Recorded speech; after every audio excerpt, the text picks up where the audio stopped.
If you could step back in time, thousands of years into the shimmering heat of the Nile Valley, you might imagine yourself wandering through a bustling Egyptian market. You'd see stalls shaded by linen awnings, baskets overflowing with dates, jars of honey catching the light, and women grinding grain between heavy stones. It all looks colorful and vibrant, maybe even delicious. But the truth is, the food wasn't very good. In fact, for most people, it sucked. Not just in taste, but in texture, safety, and variety.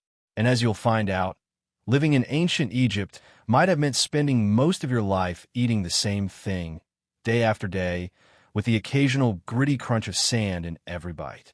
We tend to think of ancient Egypt as a golden age of abundance. After all, they had the Nile flooding every year, feeding fertile farmlands. But having fertile land didn't mean everyone feasted on roasted duck and sweet figs.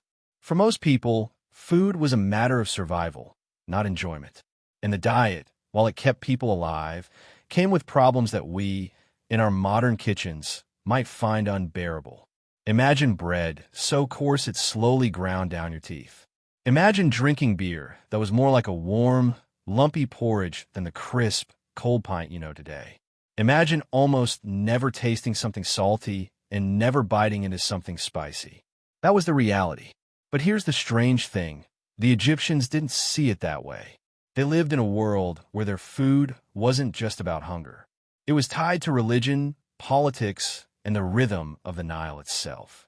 Every meal was part of a bigger story, one shaped by the seasons, the gods, and the demands of their rulers. What you ate could even tell someone your place in society, and whether you were destined for a comfortable life or one spent endlessly working in the fields. The foundation of ancient Egyptian food was simple: bread and beer. That might sound fine. Bread and beer can be delicious, right? But theirs was nothing like what you'd find today. Bread was made from emmer wheat, a grain so tough that it took serious work to grind into flour. They used stone grinders, and those stones would wear down over time, mixing tiny particles of grit into the flour. That meant every bite of bread was like chewing sandpaper. Over years, this destroyed people's teeth, wearing them down to painful stubs.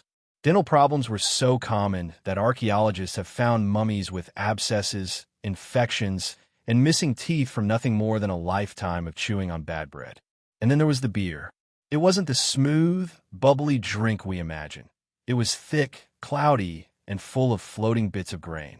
It was less of a drink and more of a meal you could pour into a clay mug. The Egyptians drank it daily, not because it was especially tasty, but because it was safer than water. The Nile was a lifeline, but it was also full of silt, fish, and the occasional less than clean runoff from farms and villages. Beer, even with its odd texture, was a safer bet. For the poor, those two staples, bread and beer, made up almost the entire diet. Vegetables were available, but not in the variety we enjoy today. They had onions, leeks, garlic, lettuce, and sometimes cucumbers. Fruits like figs and dates appeared in season, but they were precious. Meat? That was a luxury, mostly reserved for the wealthy or for religious festivals. A farmer might go months without eating it. Fish from the Nile were more common, but even that came with risk. They could spoil quickly in the heat, and without refrigeration, you were taking a chance. This scarcity meant that the diet of ancient Egypt was balanced in calories, but not always in nutrients. And it wasn't just the monotony that was the problem, it was also how the food was stored and cooked. Without proper preservation, grains could mold, beer could sour, and meat could rot. Even when food was fresh, cooking it meant using clay ovens heated unevenly or open fires where ash could settle on everything. The smoky taste might have been familiar, but it didn't exactly make up for the lack of variety. Still, the Egyptians found ways to make their meals meaningful. In temples, food offerings were a bridge between humans and the gods. Bread and beer weren't just lunch, they were sacred. Priests would bake loaves as part of rituals, and wealthy families would leave food in tombs for their dead relatives to enjoy in the afterlife. It wasn't about the flavor, it was about the symbolism. Food was life, and life depended on the Nile's steady rhythm. If the floods failed, crops failed. And if crops failed, people went hungry. This connection between the river and survival shaped everything.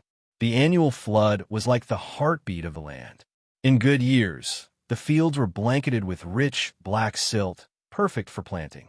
In bad years, when the floodwaters were too low or too high, famine could creep in. That fear was always there, just beneath the surface of daily life. No matter how much bread you baked or beer you brewed, you were only ever one bad flood away from disaster. And yet, from the palace kitchens to the smallest village homes, people adapted. They learned to grow flax for oil, to use honey sparingly as a sweetener, and to dry fish in the sun for longer storage.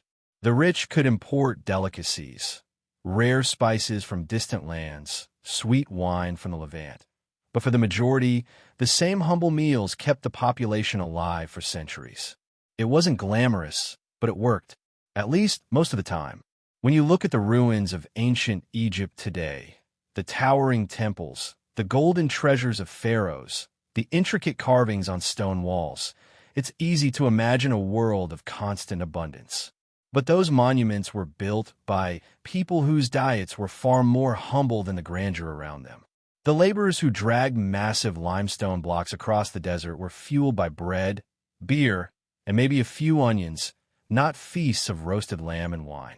Their strength came from repetition, not indulgence. And that's what makes the story of Egyptian food so fascinating. It's not about indulgence or luxury, it's about endurance. Every bite, no matter how bland or gritty, was part of a survival system that lasted for millennia. But it wasn't without its cracks, because while the Nile was generous, it could also be cruel. A sudden shift in its flood cycle, a plague of pests, or a political crisis could turn those humble meals into desperate rations. And when that happened, the entire society felt it. Priests, farmers, and even the pharaoh himself. In the years when the flood failed, bread grew scarce, beer barrels emptied too soon, and the market stalls looked bare. People traded what little they had, and old grain stores were opened, sometimes revealing food already spoiled or crawling with insects. Hunger has a way of changing people. It pushes them toward risks, toward bargains, toward desperate measures. And in ancient Egypt, those moments left marks, not just in the records of the scribes, but in the bones of the people themselves. The real question is what happened when those systems failed? When the Nile didn't rise, when the grain didn't grow, and when even the wealthy couldn't secure enough food? That is where the story turns, and where ancient Egypt's greatest strength and greatest weakness both came to light. When the Nile failed, the first signs weren't dramatic. They were quiet, too quiet. The river's edge didn't creep up as far as usual. The shallow banks dried faster under the sun. The fishermen noticed before most others did. Their boats scraped the muddy bottom in places where water had been deep just a year earlier. The air was still heavy with heat, but something in it felt different, an unease you couldn't name, only feel. At first, life carried on. The bakers still lit their ovens before dawn. Farmers still walked the fields, checking the earth for the right moment to plant. But the soil was stubborn, holding no trace of the rich black silt they counted on. When the rains didn't come, the whispers began. People spoke of the gods being displeased, of offerings not being enough. Priests stood longer at the temple altars, hands raised toward the sky, voices echoing through the courtyards. But prayers alone couldn't make the river swell. By mid-season, the shortage was visible. Grain merchants in the market had less to sell. The bread loaves shrank in size, and the beer grew thinner, stretched with more water than grain. What had once been a daily comfort began to feel like a fragile promise that might break at any moment. And when food becomes uncertain, everything changes. How you work, how you sleep, how you think about tomorrow. For the poor, the shift was felt almost instantly. They had no storehouses, no jars of grain kept for emergencies. Their food came day by day, earned by their labor. If they couldn't work, they couldn't eat. And as the fields yielded less, so did their strength. It's strange how hunger creeps into a person, not always as a sharp pain, but as a dull fog that settles over the mind. People began to move slower, speak less, and watch more closely for opportunities, no matter how small. Meanwhile, the wealthy still dined on better fare, at least for a while. Their storehouses, sealed with mud and stamped with a mark of their household, were opened carefully, rationed with precision. They could afford dried fish from the delta, figs from far-off gardens, honey sealed in clay jars. But even among the elite, the shadow of scarcity loomed. You could taste it in the way they guarded each serving, in the way they sent servants to buy grain in bulk before the prices climbed too high. Fear doesn't spare anyone. It just arrives in different disguises. The temples, too, felt the pressure. Offerings were the lifeblood of their rituals: bread for the gods, beer for the dead, meat for the festivals. When there was less to give, ceremonies became quieter, more symbolic than lavish. It wasn't just about feeding the living anymore.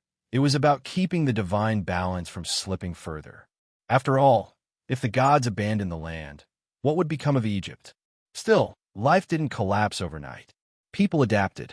The markets began to trade more in onions and leeks, which grew more easily than grain. Dried lentils and chickpeas became more common in stews. Some foraged along the riverbanks for wild plants and lotus seeds. Those who lived near the marshes trapped ducks and gathered their eggs.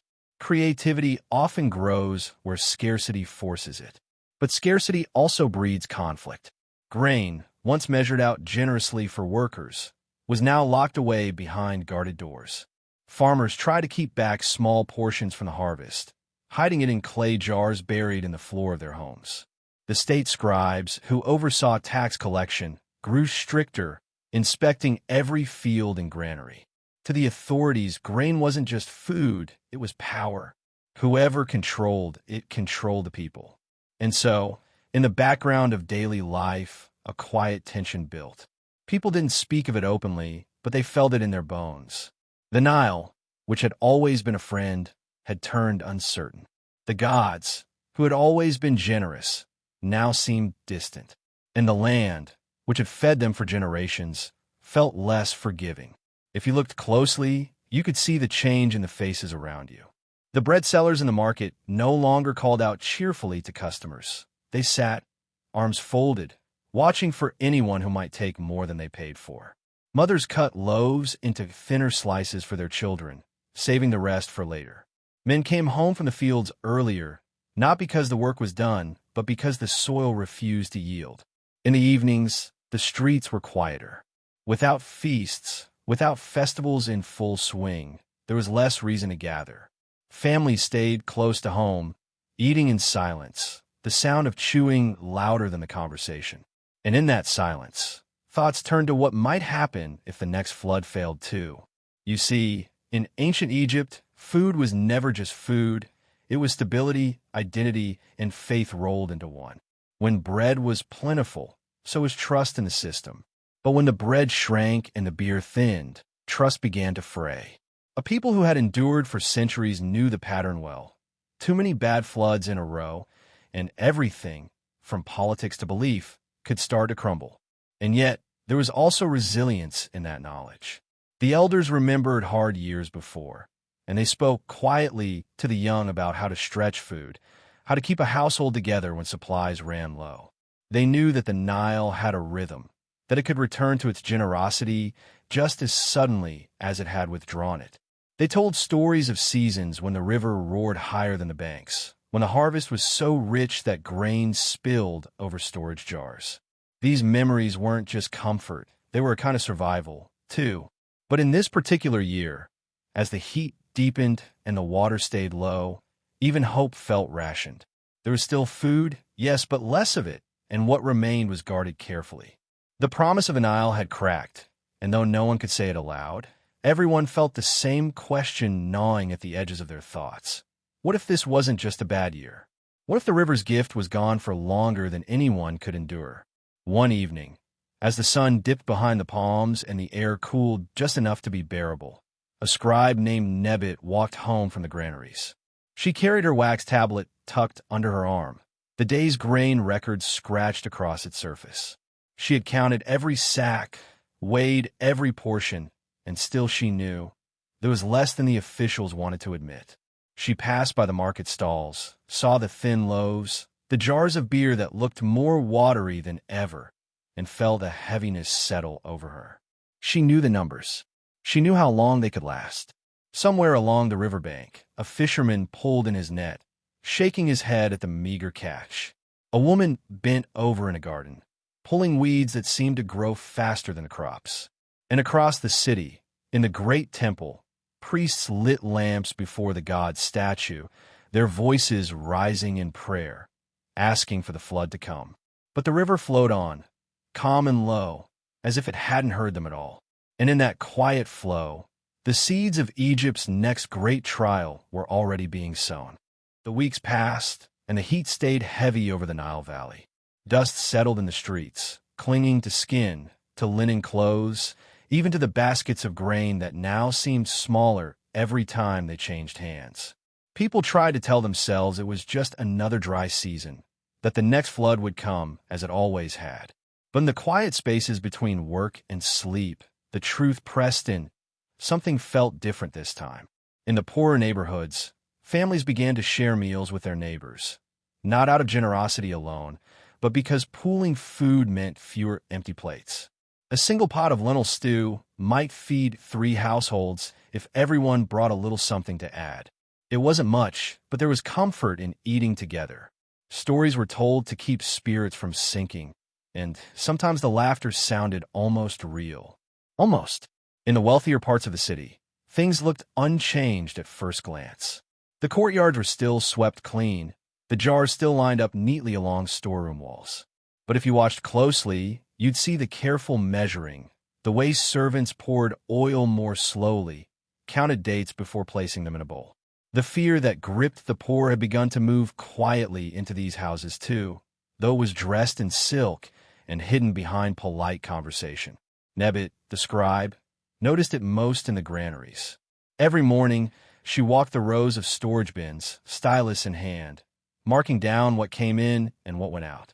The air was thick with the smell of stored grain, sweet at first, but with a faint sourness underneath that warned of rot. Some sacks had been opened too long, their contents clumping together from damp. She made her notes carefully, but she knew the numbers were slipping. No matter how she added them, they didn't stretch as far as they needed to. One day, a tax collector from a nearby village arrived earlier than expected. His guard stood at the door, spears in hand, while he argued with the overseer about his quota. The man's voice was sharp, urgent. His village had already eaten into the seed grain meant for next year's planting, and he couldn't return empty-handed. The overseer refused, pointing to the records and insisting the reserves couldn't be touched. It ended with harsh words, but no grain changing hands. Nebbit wrote it all down, knowing it would be sent to higher officials. Disputes like these were becoming more common. Meanwhile, the river stayed low, its surface smooth as polished bronze under the sun. Fishermen still cast their nets, but their catches were smaller. The markets reflected the change. More baskets of onions and garlic, fewer fresh fish. Meat was rare enough that its smell drew curious onlookers from down the street. A roasted goose in the market square could attract a crowd, even if only a handful could afford a bite. And yet, daily life went on. The temple bells rang at dawn, calling the faithful to prayer. Children still chased each other through the alleys, their bare feet kicking up little clouds of dust. Women ground grain between heavy stones, the steady rhythm echoing through open doorways. But beneath it all was a shared awareness, an invisible thread pulling tighter each day. For those who worked in the fields, the days were long and unforgiving. The sun beat down on the backs of men and women as they bent to tend crops that grew slowly, their leaves curling from lack of water. The irrigation channels, once fed by the river's generous overflow, ran shallow, forcing workers to dig deeper into the muddy banks for every drop. It was backbreaking work, and there was no guarantee it would be enough. In the evenings, after the last light faded and the air cooled, people gathered in smaller groups than before. The big festivals were delayed, officially out of respect for the gods, but everyone knew the real reason. There wasn't enough to spare for public feasts. The streets at night felt quieter, the oil lamps casting fewer warm pools of light on the walls. Nebbit spent more time walking home slowly, watching the way the city shifted with the shortage. She passed a potter shaping small clay jars, likely meant to hold what little grain people still had. She saw children carrying baskets lighter than usual, their faces set in a seriousness far beyond their years. And she saw the watchmen posted near the largest granaries, men who hadn't been there before, their presence a silent warning. By now, the talk in the markets had turned from hope to caution. Buy what you can today, people said, because tomorrow the price may rise again. A single jar of beer cost more than it had in years, and bread sellers began cutting their loaves into thinner portions, selling them to those who could only afford half. The temples held extra prayers for the river, asking for the next flood to be generous. Offerings became simpler, small loaves, handfuls of vegetables, jugs of beer brewed weak to make it last. Priests reassured the people that the gods would hear them, but their voices carried a note of urgency now, as if they were trying to convince themselves as much as anyone else. In the countryside, word spread of small thefts, grain stolen from storehouses, fishing nets taken in the night. The overseers dismissed them as minor troubles, but Nebbit wondered how long that would last. Hunger could turn minor troubles into larger ones very quickly. One afternoon, she was called to a meeting in the governor's hall. The air inside was cooler, the stone walls shutting out some of the heat. A handful of officials sat around a low table, scrolls spread before them. They spoke in low voices about redistribution, about sending guards with the next grain shipments, about reducing rations for certain workers. No one wanted to say the word famine, but it hung there unspoken like the heavy dust in the air. When Nebbit left the meeting, she paused outside, looking toward the river. From here, she could see the pale line of the water against the far bank, lower than it should be. A small boat moved slowly across, its oars dipping into the shallow current. It looked fragile against the vast, empty stretch of sand beyond. That night, as she walked home, the city felt different. The air was cooler than it had been in days, but it carried a stillness that was almost eerie. The usual sounds of laughter and music from the taverns were faint, replaced by the creak of wooden doors and the soft rustle of palm fronds in the breeze. Somewhere, far off, a dog barked once, then fell silent.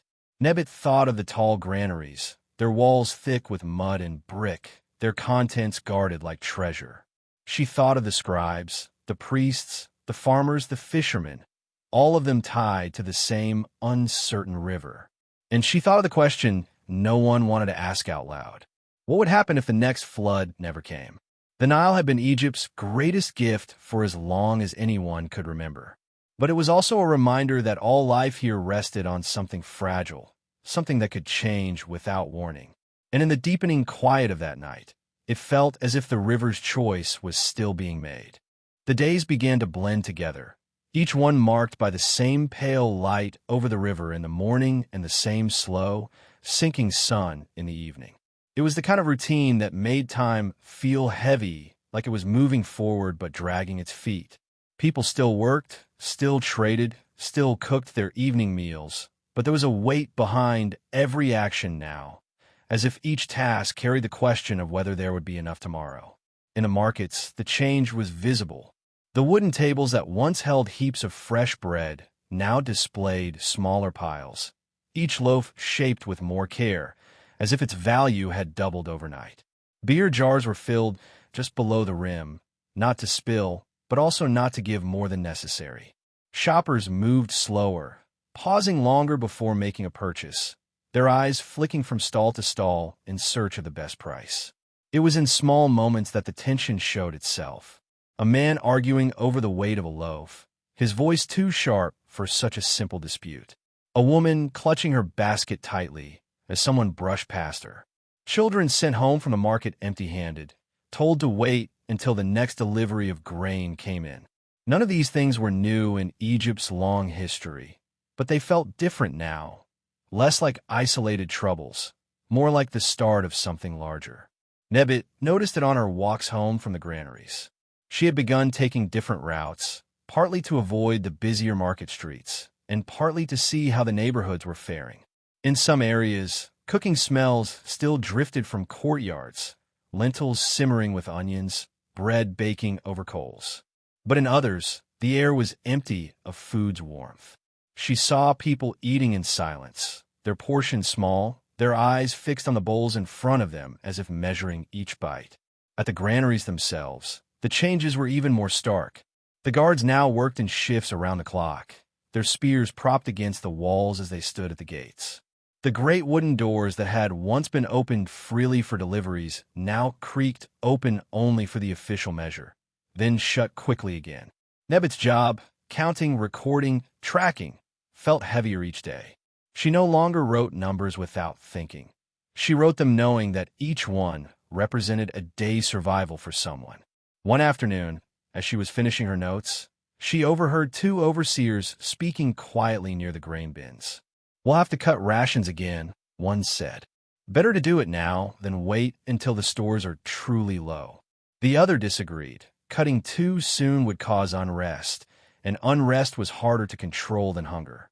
Their voices dropped lower after that, and Nebit turned away, but the words stayed with her. In the countryside, the mood was shifting too. Farmers began locking their storage pits at night, wary of thieves. Some dug new hiding places for their grain, buried deep beneath their homes, marked only by a certain pattern of stones in the floor. Others took to sleeping near their fields, keeping watch over crops that were slow to grow. It was an old truth in Egypt. When the Nile failed, the land became both precious and vulnerable. Still, there was no open panic. The Egyptians had lived through bad seasons before, and most clung to the hope that this would pass as those had. The temple priests continued their ceremonies, speaking to the people of patience and faith. "The river sleeps," they said, "but it will wake." Offerings to the gods grew more heartfelt, even if they were smaller. A single loaf placed on an altar seemed to carry the weight of an entire feast. But as the weeks stretched on, more small cracks appeared in the calm surface of daily life. A shipment of grain bound for one village never arrived. It was said to have been lost along the road. A fishing boat returned to port empty, its nets mysteriously torn.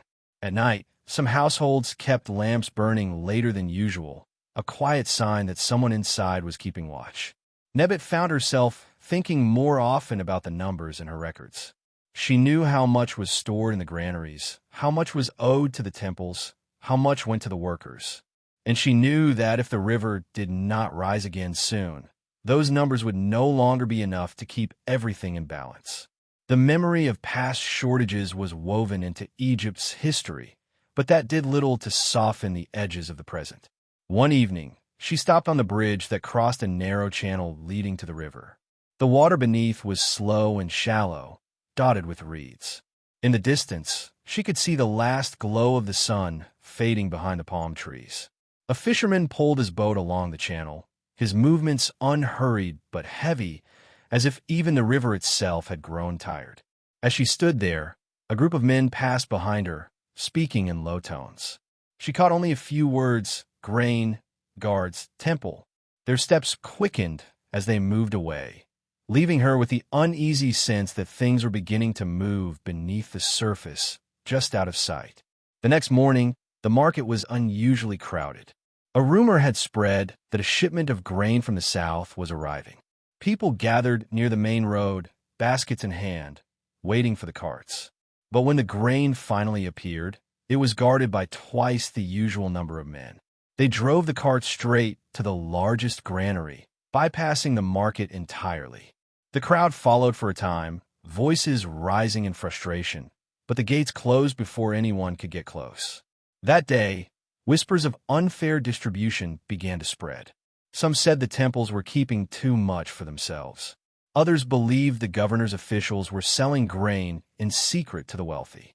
No one could prove it, but in an age when food meant life, suspicion was enough to plant seeds of unrest. Nebit wrote her daily tally that afternoon with a strange stillness in her hands.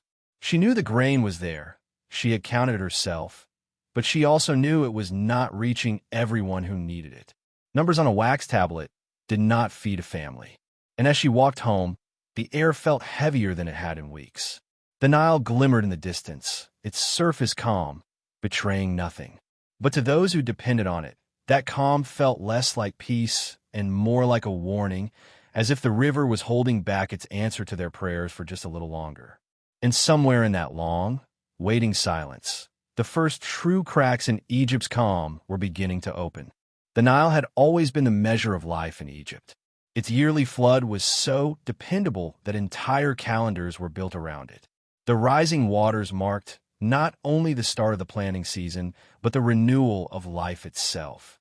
Children learned the rhythm of the river almost as early as they learned to speak. Farmers knew the months when the fields would lie underwater, when to plant, and when to harvest. Merchants timed their journeys to match the river's currents. Even the temples told their sacred stories with the Nile as the central thread. It was said the god Happy himself carried the river's bounty from far-off lands, spilling it gently into Egypt's waiting soil.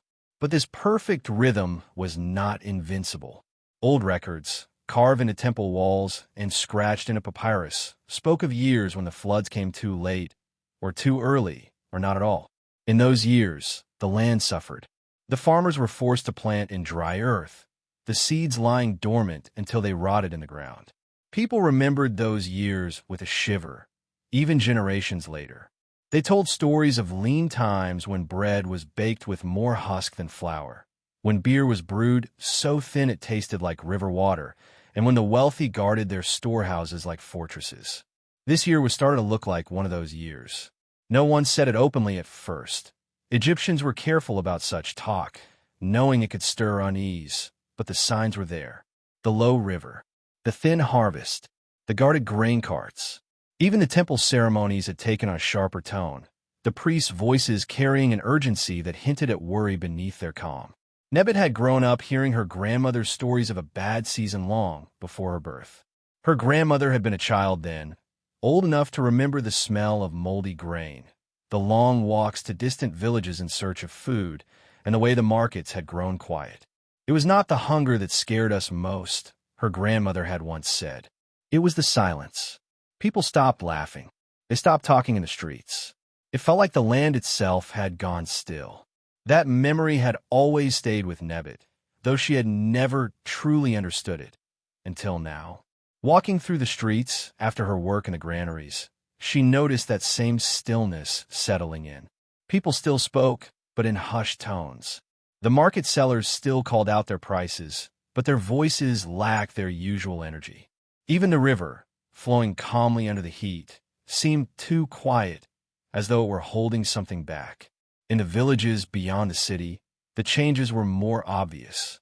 Fields that should have been green with young plants were patchy and uneven. The irrigation channels, once full and flowing, had slowed to a sluggish trickle. Farmers spoke of digging deeper into the earth, of hauling water from the river in jars when the channels failed. That meant more work and less time to tend to other needs.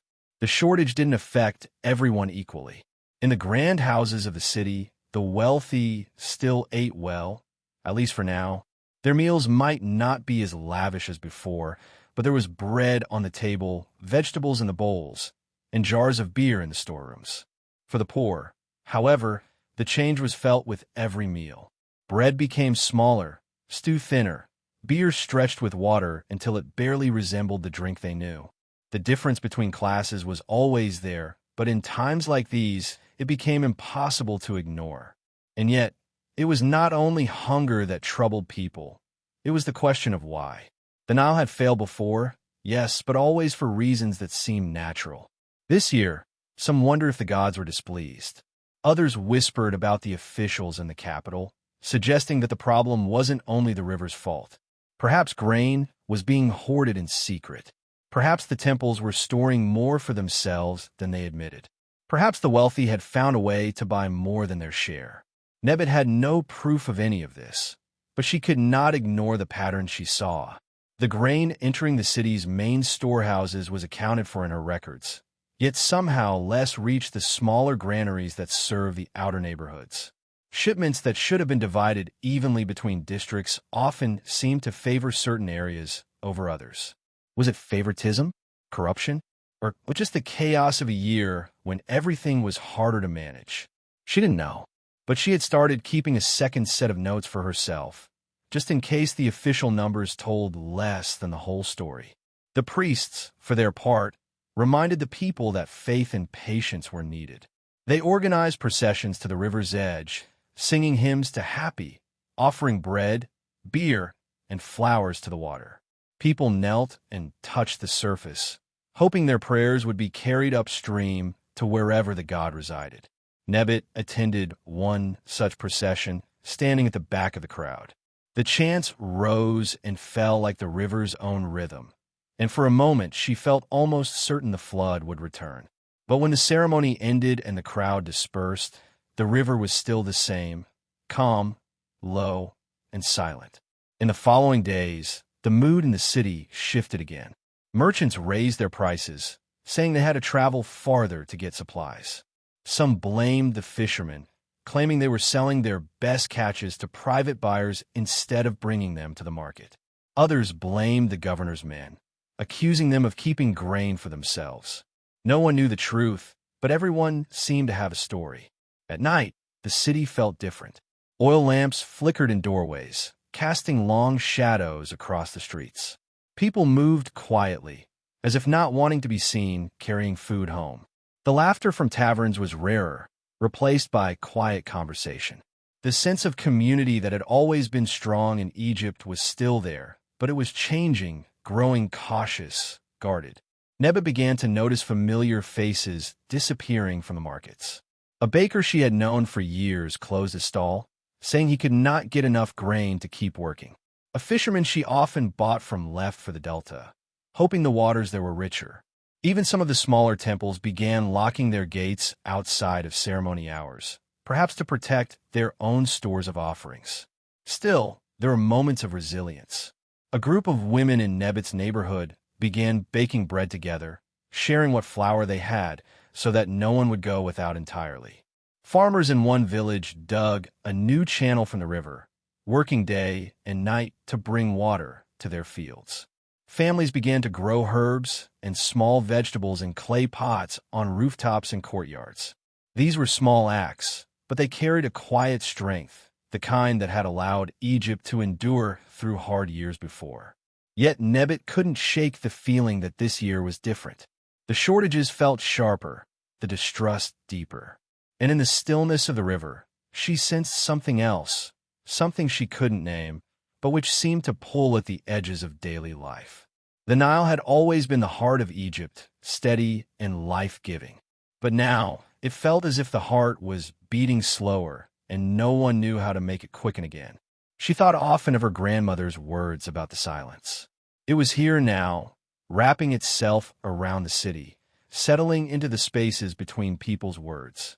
And like the river's calm, it felt less like peace and more like a warning of what might come next. So the thing about ancient Egypt is that, from the outside, life along the Nile sounds like a paradise. You picture golden fields under the sun, farmers pulling in harvests of grain, baskets of fresh dates, figs, and melons. The temples carved in stone, the graceful boats drifting down the river. All of it feels rich, abundant, timeless. But if you step back thousands of years and actually sat down to eat in a poor farmer's hut, or even in a modest city home, the romance would vanish quickly. The smell of the bread alone might turn your stomach, not because it was spoiled, but because grit from the grinding stones had found its way into every bite. That grit wore down teeth to painful nubs, a slow torture people accepted as normal. The Nile did bring life, but it also brought silt, sand, and pests.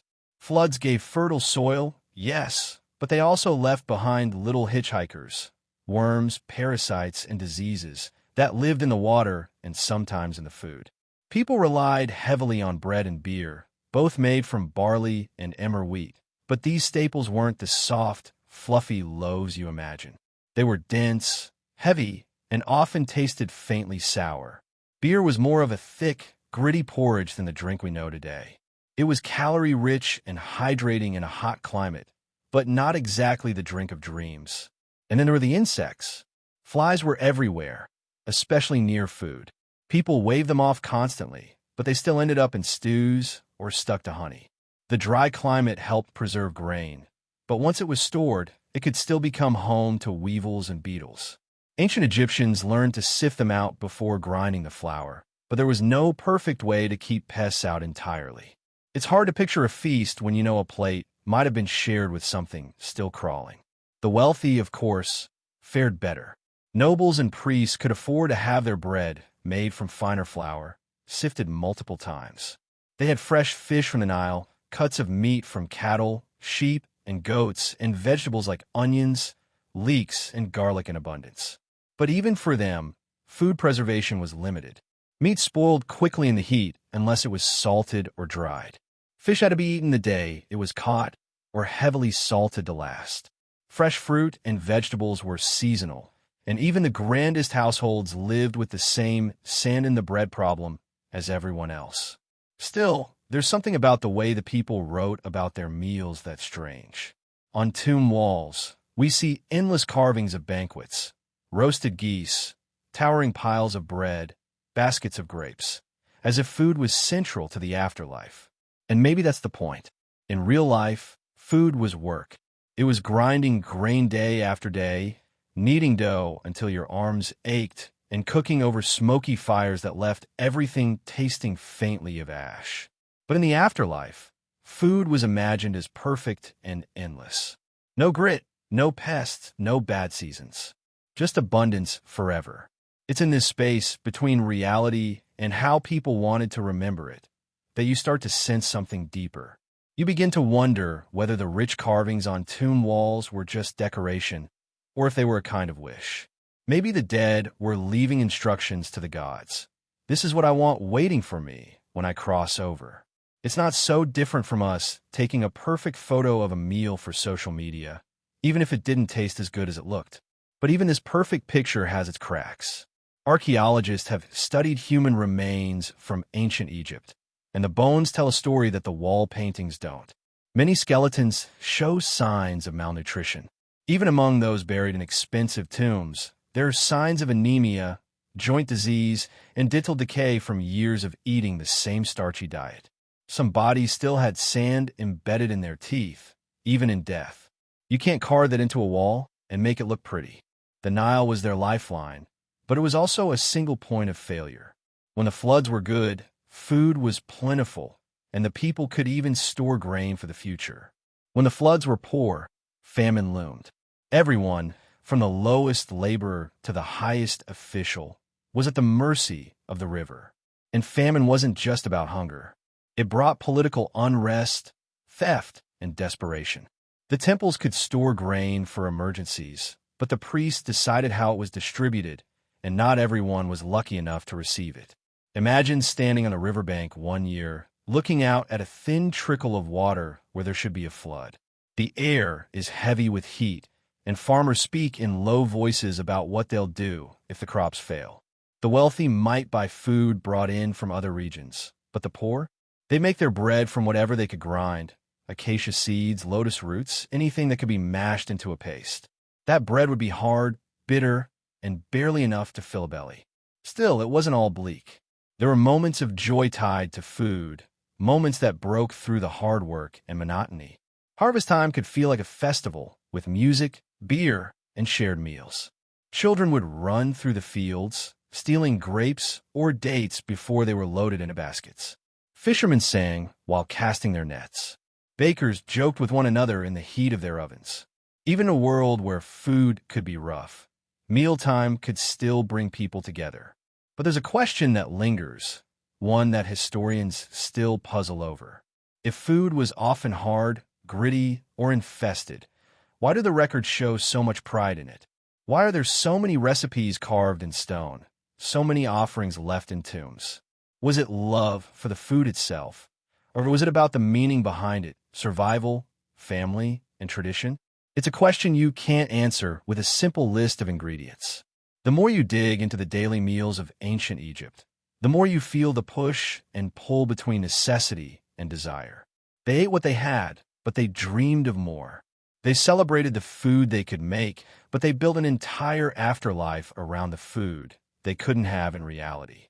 And it's in that gap between the dusty loaf of bread in a peasant's hut and the perfect feast painted on a tomb wall, that you start to feel the real heartbeat of their world. Even now, there are unanswered threads. Archaeologists keep finding strange combinations of food in tombs, mixtures that don't quite match the historical record. Dried figs next to salted fish. Beer jar sealed but still smelling faintly sweet. Why these specific foods? Were they chosen for the journey to the afterlife? Or did they carry some hidden meaning we no longer understand? Maybe the answer is buried in the sand, or maybe it's something that was never meant to be written down at all. And that's where the mystery sharpens. Because the more you look, the more you realize the story of ancient Egyptian food isn't just about survival. It's about control, status, and a strange way humans cling to hope, even when their plates are mostly empty.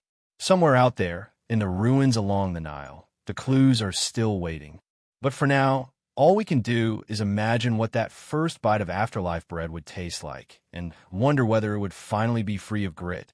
The market square was a swirl of smells, noises, and colors, but when you looked closely, it wasn't quite the feast you'd imagine from a civilization as grand as ancient Egypt. You could hear the bray of donkeys, the chatter of traders arguing over copper coins, and the rhythmic creak of wooden carts. The sun hung low over the Nile, spilling a golden light across baskets of grain and clay jars of beer, but if you peered inside those baskets, you might notice the grain was coarse, dusty, and full of little husks that made every bite feel gritty between your teeth. Merritt and Khepri threaded their way through the crowd, ducking past a woman shouting the day's price for onions. The air smelled faintly of yeast and sweat, a strange combination that clung to everything. Khepri carried a small clay cup of warm beer, if you could call it beer. It was thick, almost like porridge, and so sour it puckered his mouth. "This is fresh," the brewer had insisted, but Khepri knew that fresh didn't always mean good. It meant, we just made it and hope you drink it before it goes bad. That was the truth about food here. There was a constant race against rot.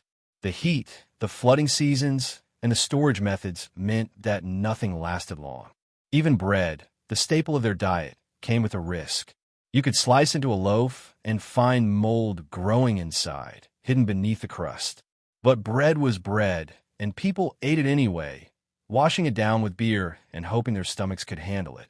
Merritt remembered how her brother once bit into a piece only to discover a pebble baked into it, an accident from grinding the grain between stones. It cracked his tooth, and he couldn't chew properly for weeks. They stopped at a stall selling dried fish. The vendor fanned away flies lazily, as if it didn't matter whether they landed on the food or not. The fish had been pulled from a Nile days ago, salted heavily to preserve it, but even with the salt, the smell was strong enough to make Merritt's eyes water. "2 pieces," she said quietly, sliding a few copper debens onto the wooden counter. The vendor shrugged, wrapped the fish in a scrap of papyrus, and moved on to the next customer. In the shade of mud-brick wall, Merritt and Khepri sat to eat. The bread was hard, the fish salty enough to make them both cough, but it was filling. Around them, the market bustled on. Somewhere nearby, a storyteller's voice rose above the noise, speaking of the pharaoh's great banquet last moon. The way he told it, the tables were piled high with roasted goose, honey cakes, and figs. But both Merritt and Khepri knew those stories were for entertainment, not reality. The truth was, unless you were royalty or a high priest, food was simple, repetitive, and rarely luxurious. Still, there were moments of variety, small celebrations when seasonal fruits like dates or pomegranates appeared. They were expensive, but for some, worth the cost. Merritt had seen children's eyes light up when handed a single ripe date, as if they had been given a piece of the god's own feast. But most days were the same: bread, beer, onions, and maybe a bit of fish. It was survival food, not indulgence. As they ate, a sudden gust carried the smell of something richer, meat roasting over an open flame. Khepri looked up, his curiosity catching. Across the market, near the steps of the temple, a group of men in fine linen robes stood around a spit. A large bird turned slowly, its skin browning and crisping. That was not food for ordinary people. That was temple food, reserved for offerings to the gods or for the priests themselves.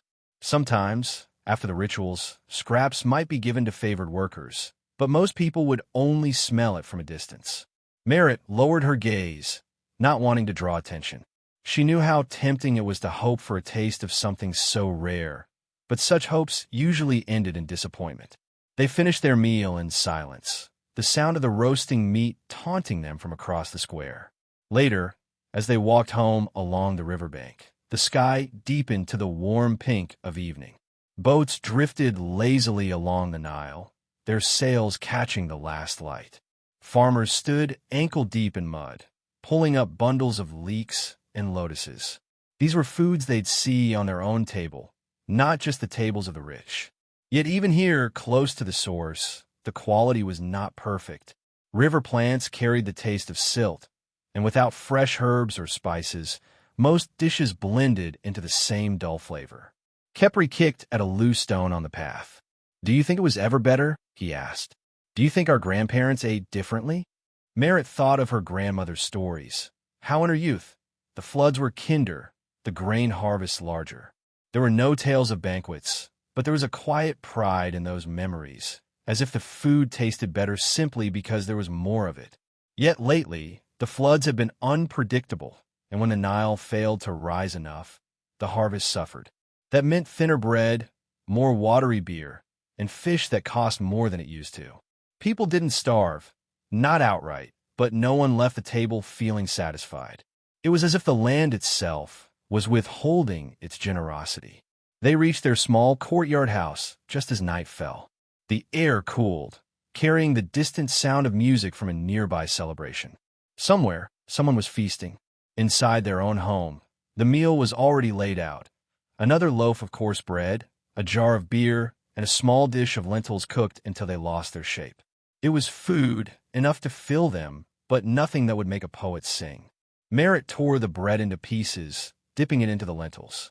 The flavor was earthy, with a faint bitterness. She had eaten this same combination so many times she could taste it without touching it. Across from her, Khepri ate without speaking, his mind clearly still on the smell of that roasted bird. There was a part of life in ancient Egypt that no monument or painted tomb could show, the constant, quiet negotiation between hunger and satisfaction. Every meal was a reminder of the difference between what was possible and what was allowed. The pharaoh might dine on honey cakes shaped like lotus blossoms, but for most, the greatest luxury was bread baked fresh that day. And yet, beneath this everyday monotony, there were whispers.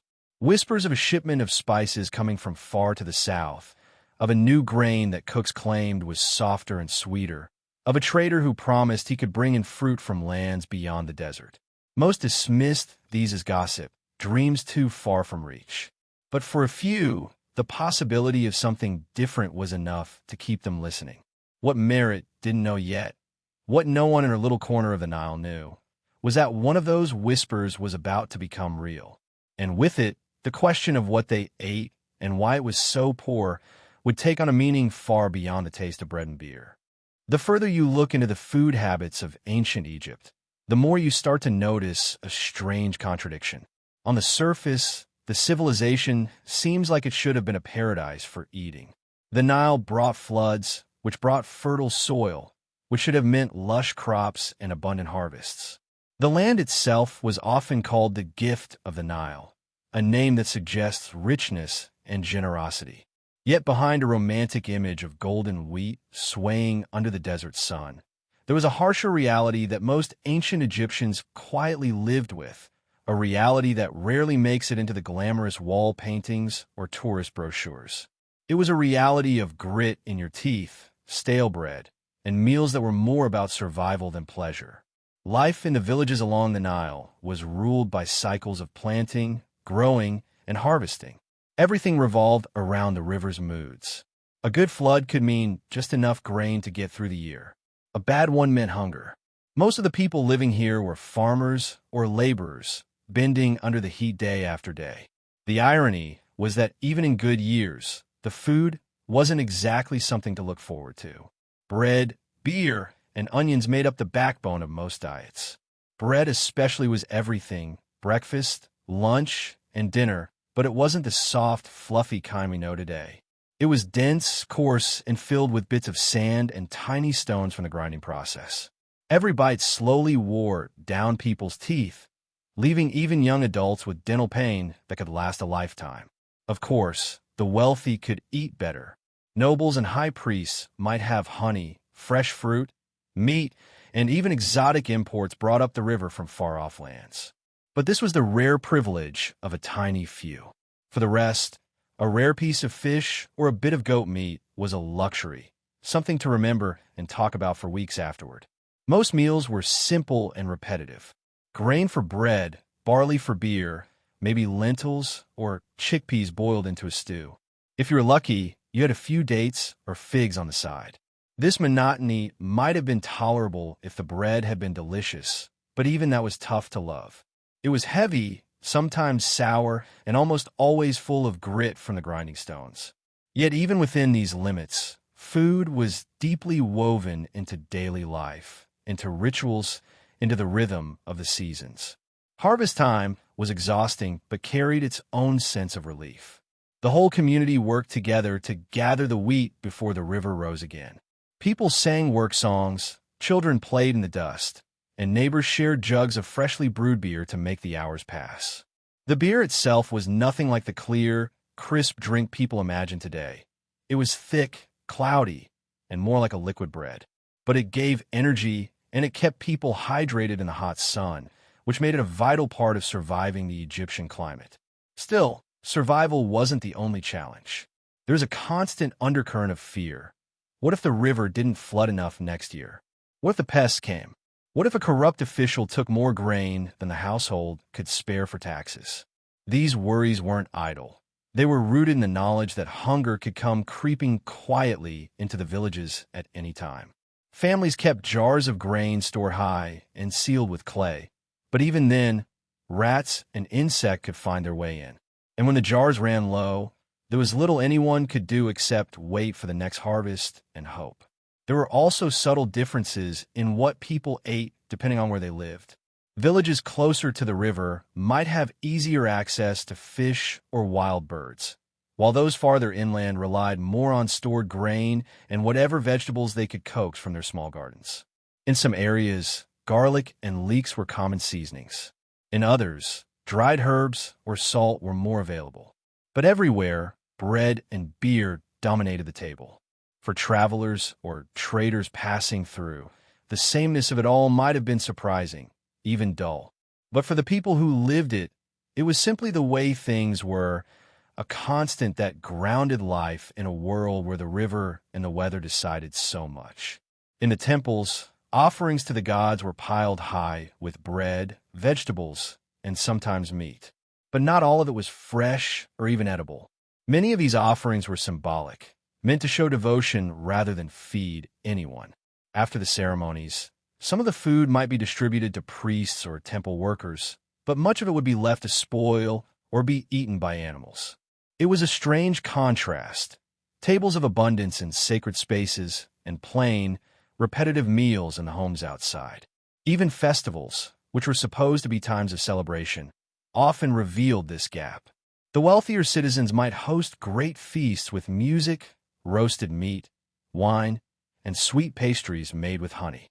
But ordinary people could only watch from the edges or take part in the more modest public events, where beer flowed more freely than food.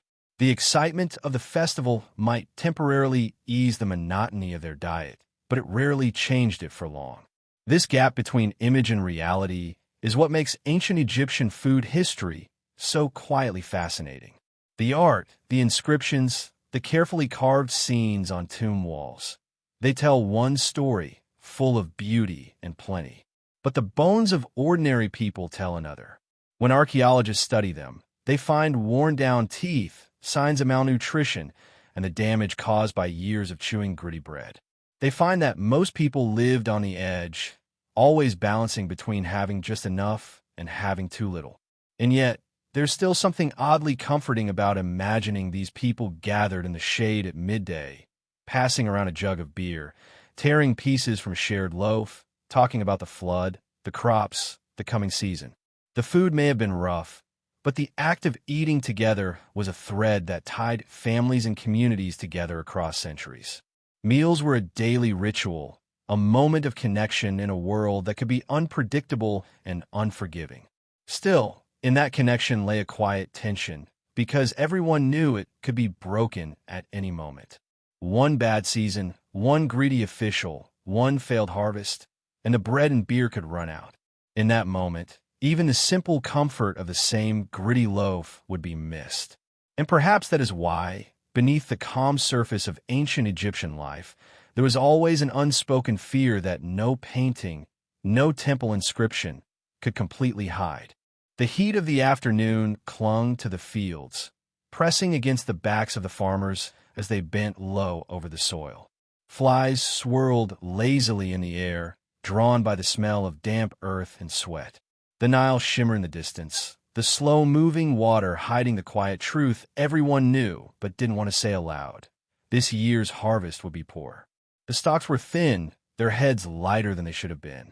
And thin harvests meant thin bread, the same bitter loaves that everyone was already tired of, made from the same coarse grain that scratched the throat going down. Food was life, but here, food was also a constant reminder of how fragile life really was. In the small village just beyond the riverbank, children gathered near the communal ovens where the air was warmer, hoping for a scrap of dough to be tossed their way.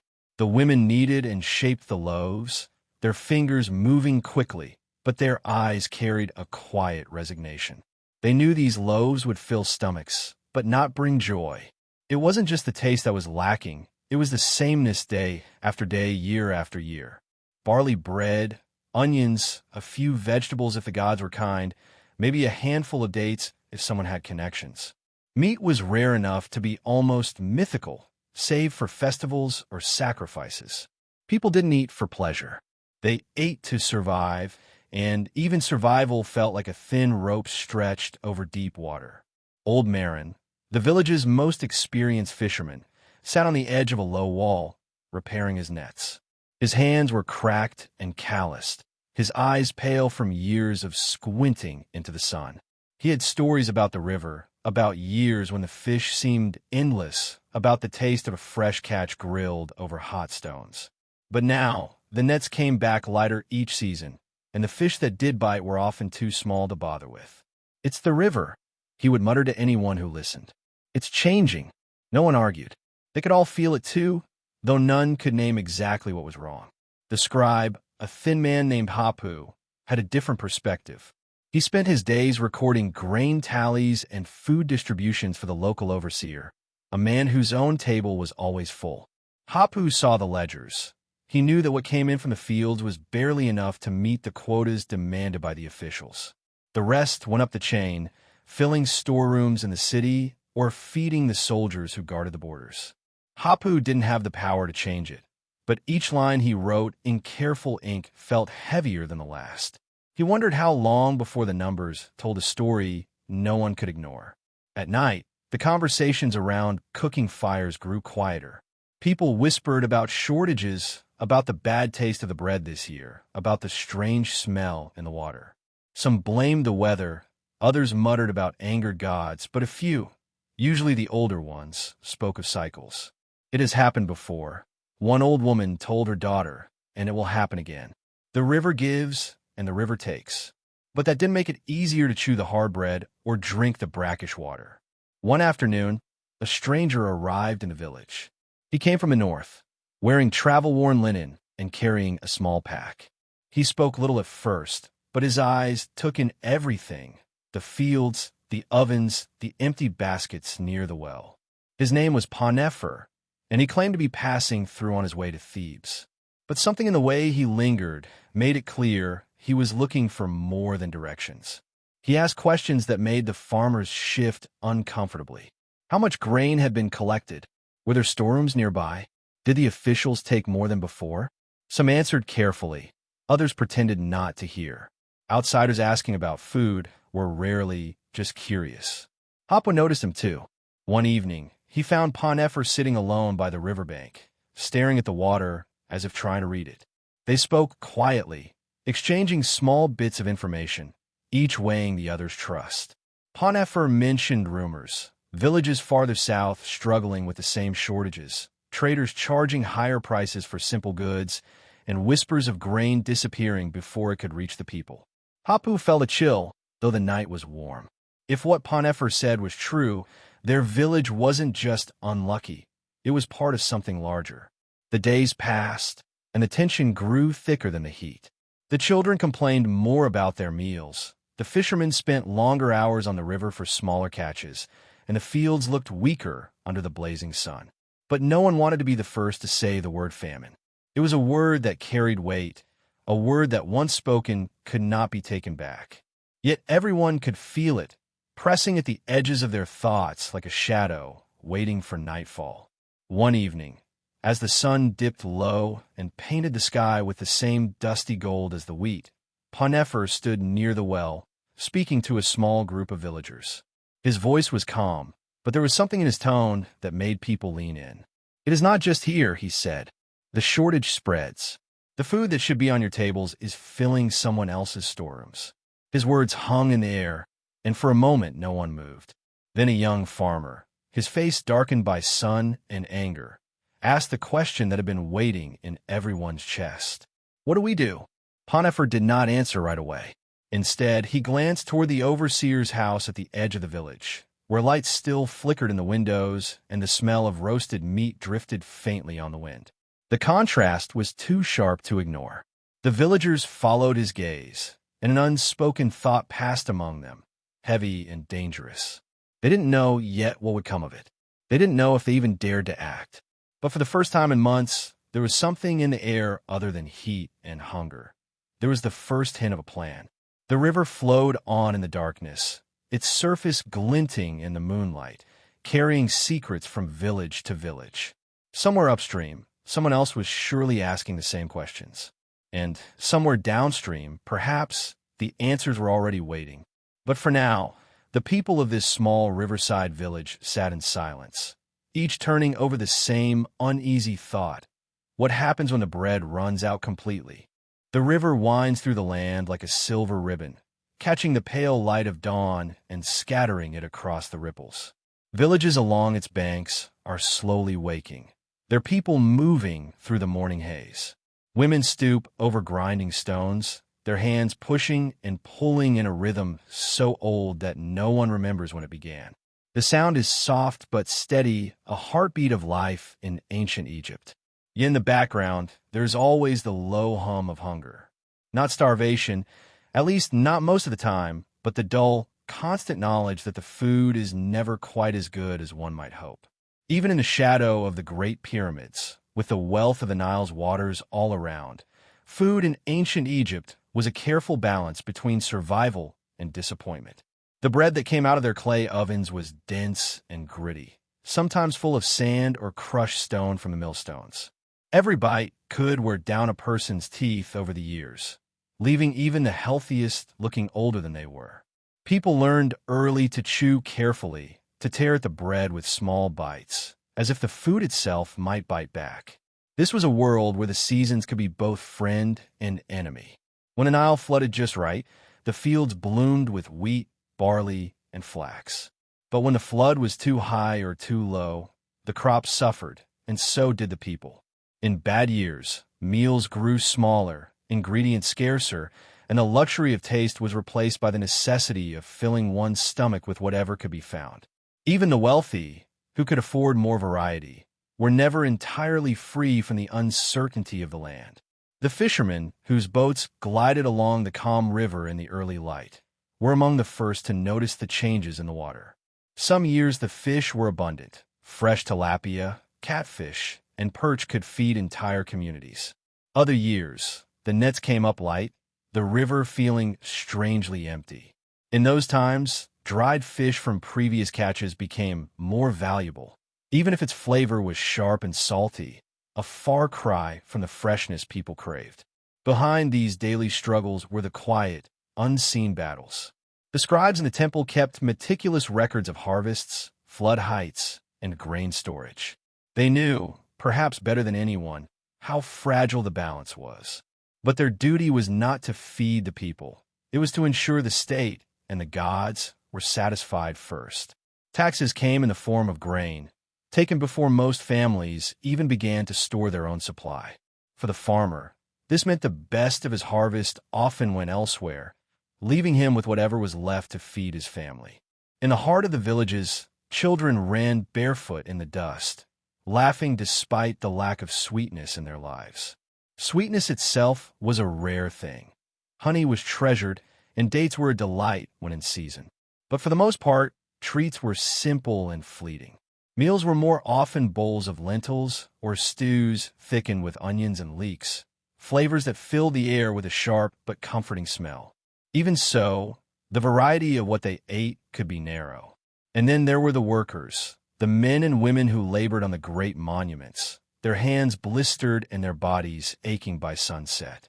These workers were often paid not in coins, but in rations, bread, beer, and sometimes a little meat if fortune smiled.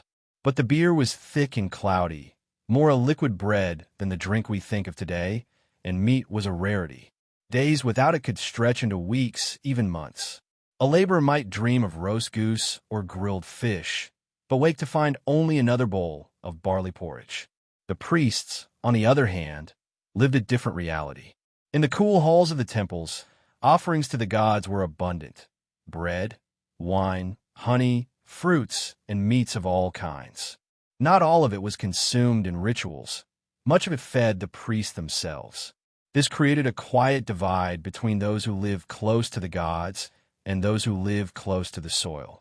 People whispered about this difference, though rarely openly. It was understood that life was not equal in Egypt, and food was one of the clearest reminders of that. Still, the Nile was the lifeline, and it gave as much as it took. Farmers learned to read its moods, the color of its waters, the smell of the breeze, the sound of its flow, trying to guess what kind of year was coming. A wrong guess could mean planting too early or too late, and either mistake could ruin the crop. In those moments, people turned to the gods for guidance, leaving offerings and saying prayers that their stomachs might be full in the months to come. But lately, something had been different.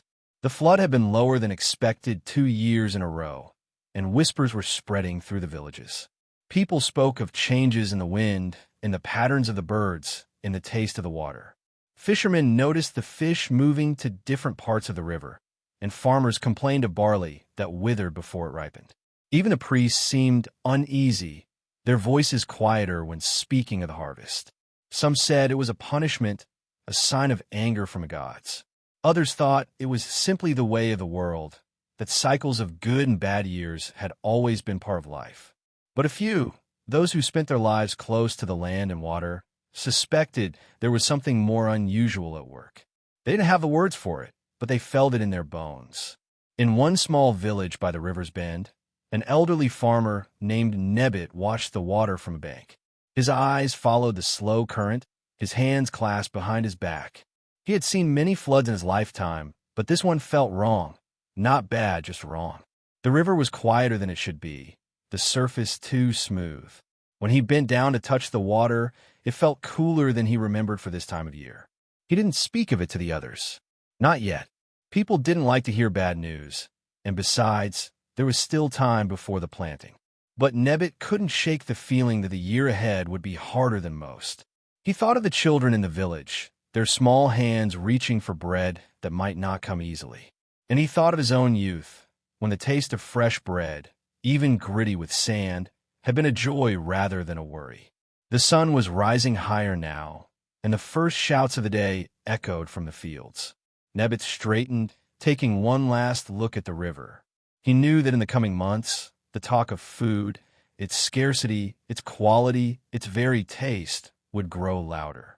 But for now, he kept his silence, letting the unease settle deep in his mind. What none of them knew was that this small change in the river's behavior would be only the beginning. In time, it would shape not just their meals, but the course of their lives. And somewhere, far beyond their sight, forces were already moving. Forces that would decide whether ancient Egypt's bread and beer would continue to sustain its people or leave them hungrier than they had been in generations. The sun dipped lower over the Nile, turning the water into a ribbon of molten gold. Villagers moved like slow shadows, their day's work winding down, but the air still carried the dry, grainy heat of the desert. A thin wind swept over the fields, lifting the scent of damp earth and chaff. But even in that moment, the thought of food was not one of comfort. It was survival, and survival meant compromises. It was not about taste, not about joy, not about abundance. It was about getting enough to make it through another day. Hemet, who had spent the day pounding grain with a worn wooden pestle, looked at her hands. The blisters had hardened into calluses long ago, but a fresh scrape stung against the dry skin. She wasn't thinking about how the bread would taste, only whether it would be ready before nightfall. The flour she worked with was rough, the grit of sand and stone mixing in, as it always did, a reminder that the bread would wear down more than hunger. It would wear down teeth, too. Somewhere nearby, Kenneth, a fisherman with a tangle of nets slung over his shoulder, trudged back toward the riverbank. He had been chasing fish since dawn, and still his catch was small. The Nile was generous in stories, but not always in reality. He glanced toward the granary where the scribes kept their tallies, knowing that the officials would not care how hard he worked. What mattered was his quota, and if his quota wasn't met, there would be less to bring home, maybe nothing at all. What united them, grain pounder, fisherman, potter, water carrier, was the quiet frustration of knowing that the work they did every single day did not lead to feasts or indulgence. Food in ancient Egypt was a lifeline, but it was a lifeline made of straw. It might hold, or it might snap, depending on the flooding of the Nile, the whims of the weather, or the demands of those who live far above them in the palaces. And there was something else stirring this season, a rumor that the harvest might be smaller than expected.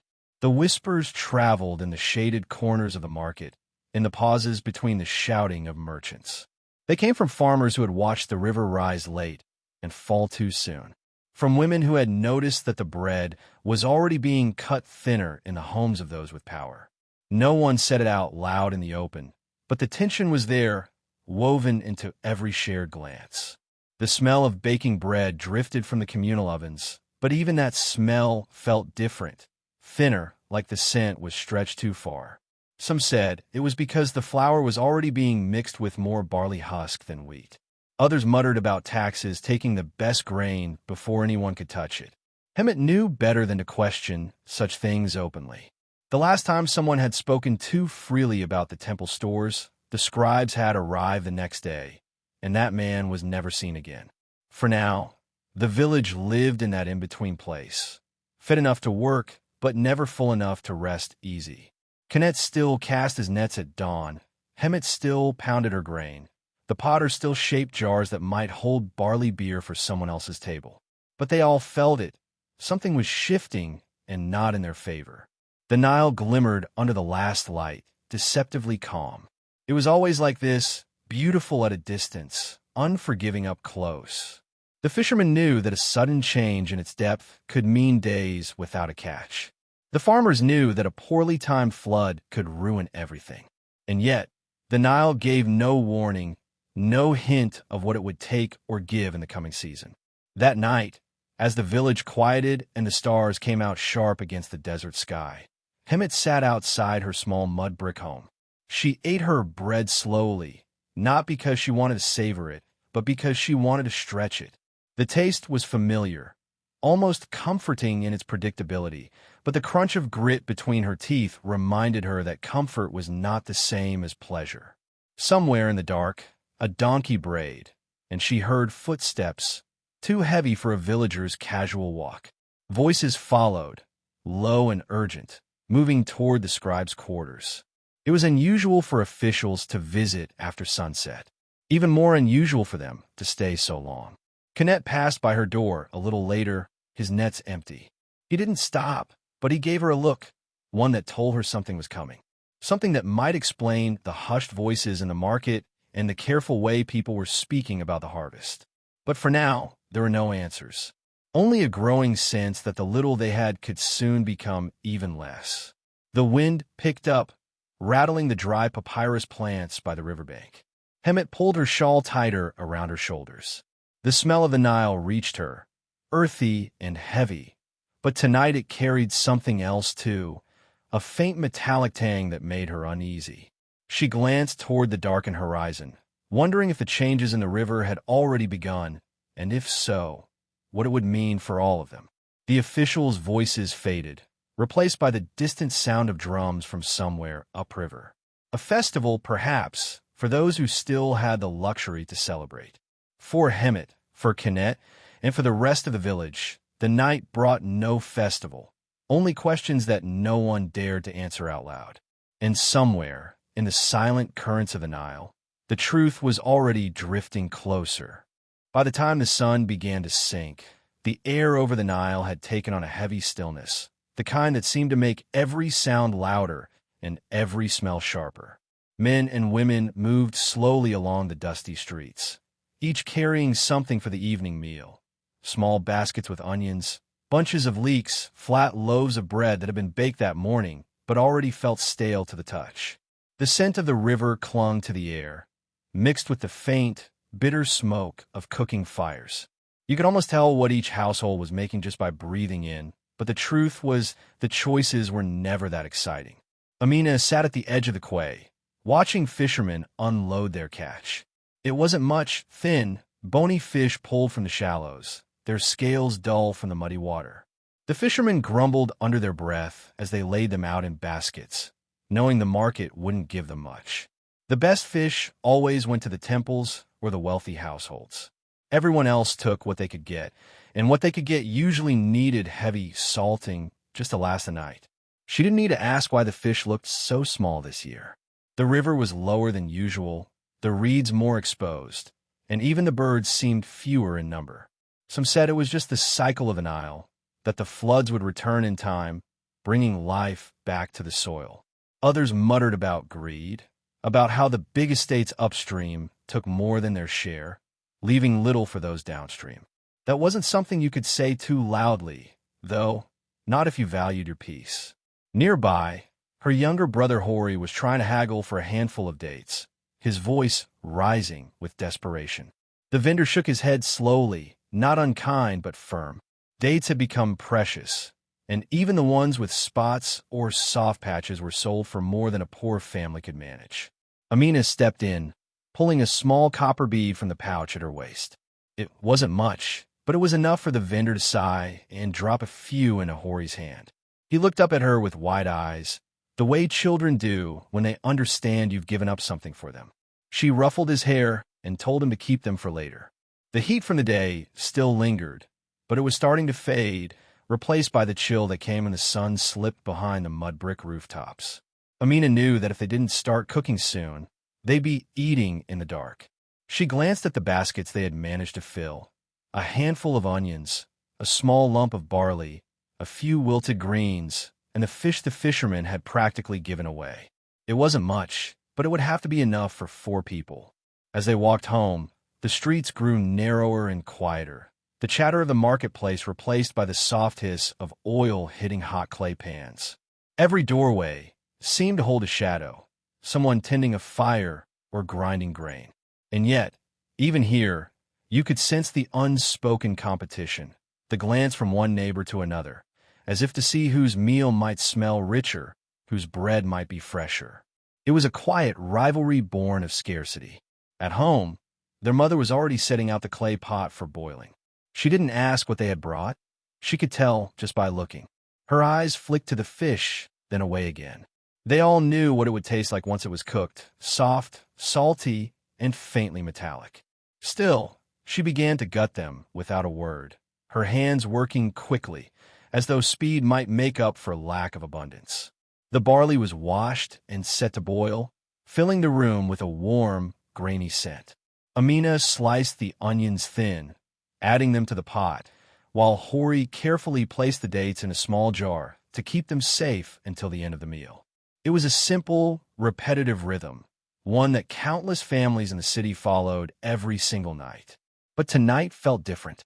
Amina could feel it in the way her mother kept glancing at the door, in the way the neighbors' voices carried on a little too loud, as though they were trying to drown out something else.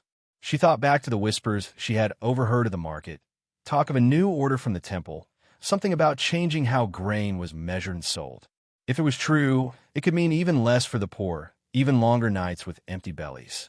The priest claimed it was to keep the stores from running out, but Amina had seen enough to know that when rules changed, they rarely changed in favor of people like her.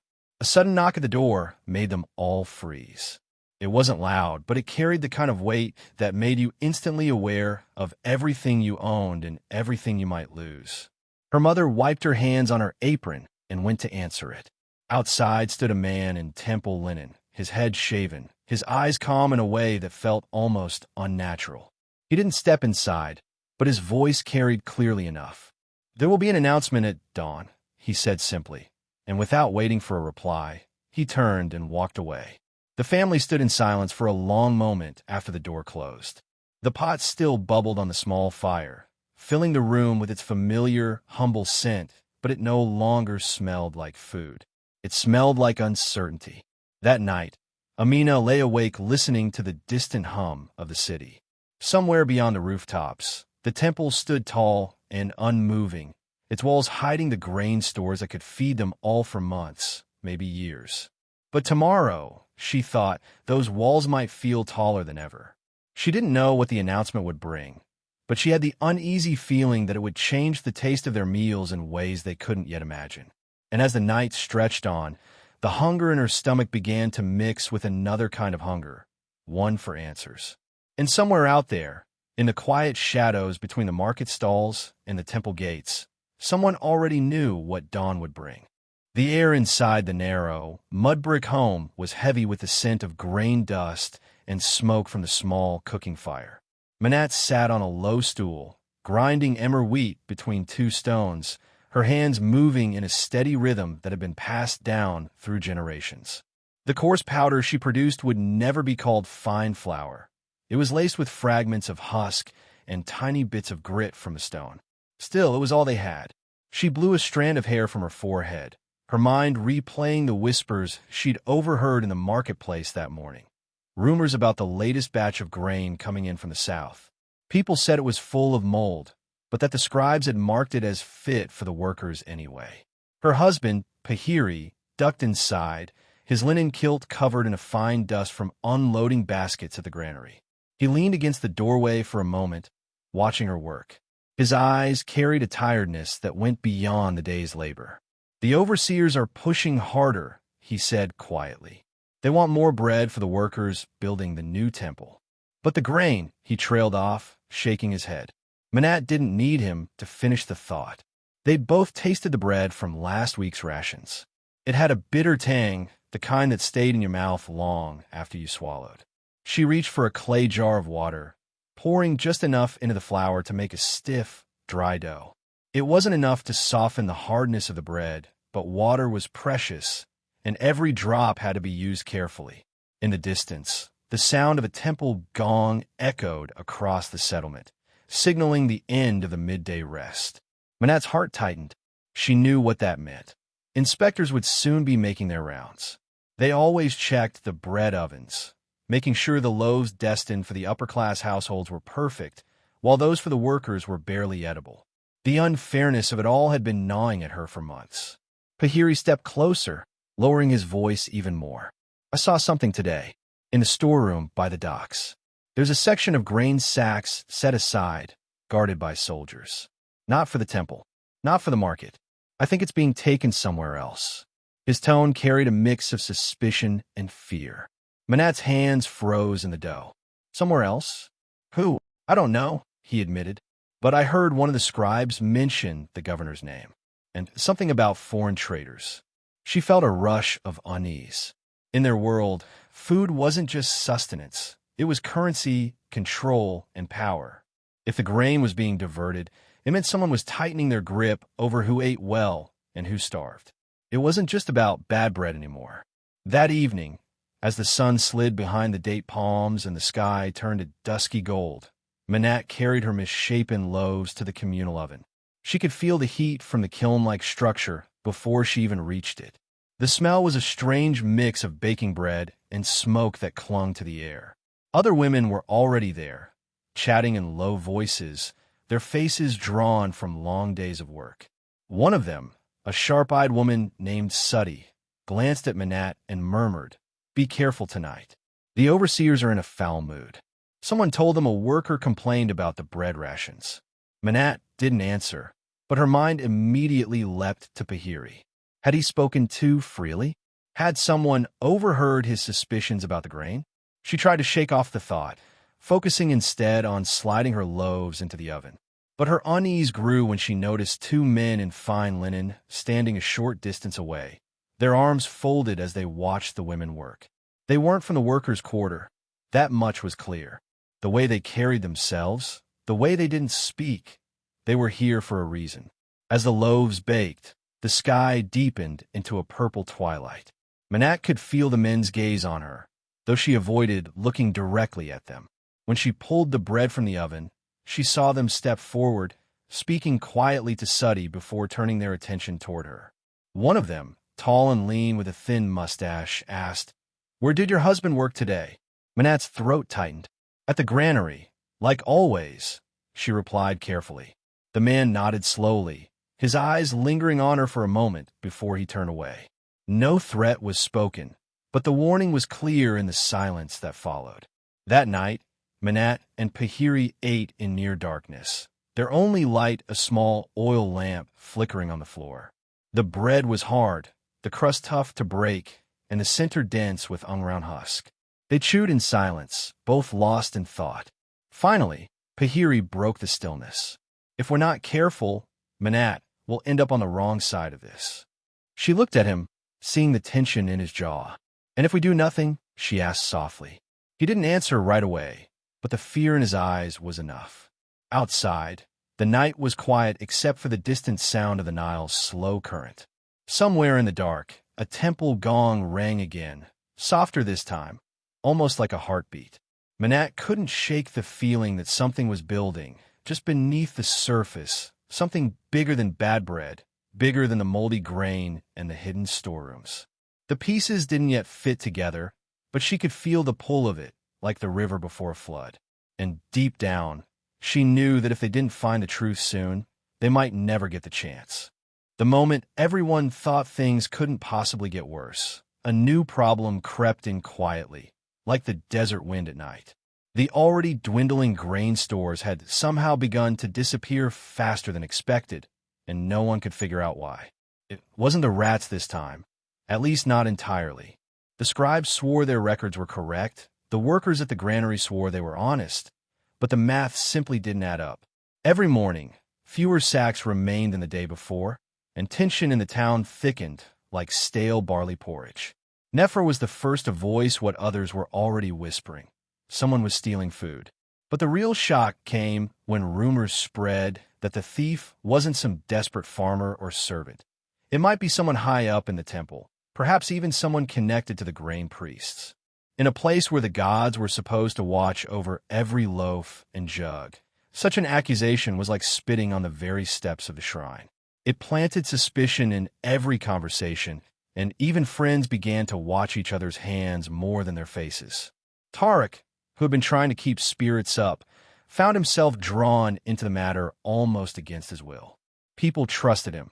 They came to him with their worries, and soon he had a handful of half-truths and strange sightings that pointed in conflicting directions. One woman swore she saw carts moving at night, heading toward the river with loads of grain. Another claimed the smell of fresh bread drifted from a locked storeroom no one was supposed to enter. And then there was the boy who said he followed a hooded figure into the old granary ruins, only to find the place empty, with nothing but footprints leading back toward the heart of town. The more Tarek tried to piece it together, the more it seemed like the missing grain wasn't just about hunger. It felt connected to something larger, an arrangement or bargain no ordinary villager was meant to know about. He remembered the strange way one of the temple scribes avoided his eyes when the topic came up, and the too careful way the grain keepers insisted nothing was wrong. He also noticed how certain families, who had been complaining loudly about the shortage, suddenly stopped speaking altogether, as if someone had paid them to be silent. Nefra, who worked near the temple kitchens, had her own suspicions. She'd seen unusual deliveries at dawn, small bundles wrapped in cloth, carried by men who never stay to talk. Once, she caught the faint scent of foreign spices, ones that didn't belong in the humble meals served to the workers. It made her wonder if part of the harvest was being traded away for luxuries the common people would never taste. The air in the village grew heavier with each passing day. The heat made tempers short, and the gnawing emptiness in stomachs made whispers sharper. The priests continued to promise the next flood would be generous, that the land would provide again, but fewer people believed them. Meanwhile, strange activity stirred by the riverbanks, boats docking in the dead of night, their cargo hidden under reed mats. Tarek started keeping watch from a distance, and more than once he thought he saw faces he didn't recognize slipping into the shadows. One evening, as the sun bled red over the horizon, Tarek followed a trail of faint footprints leading away from the main path. They ended at a hidden cove where a single boat bobbed gently in the current. Inside it, he spotted sacks marked with the same seal as the temple's grain stores. But before he could step closer, a voice behind him said, "You shouldn't be here." The voice was calm, but it carried weight, the kind that made a person's bones feel colder. Tarek turned to see a tall man in plain linen robes, his face half hidden by the fading light. He wasn't a farmer or fisherman.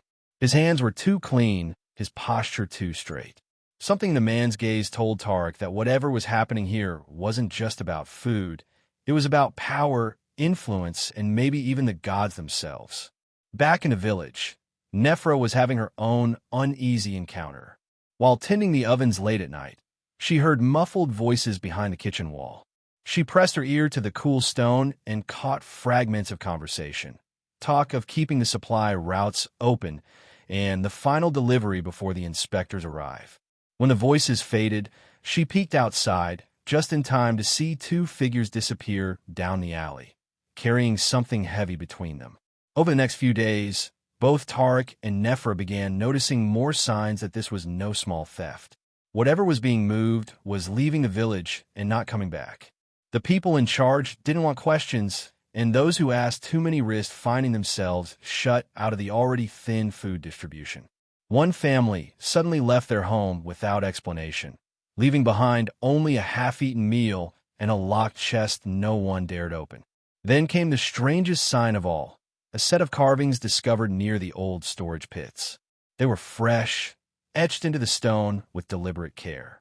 They showed not the usual offerings to the gods, but boats, baskets, and a line of figures carrying grain away from the sun.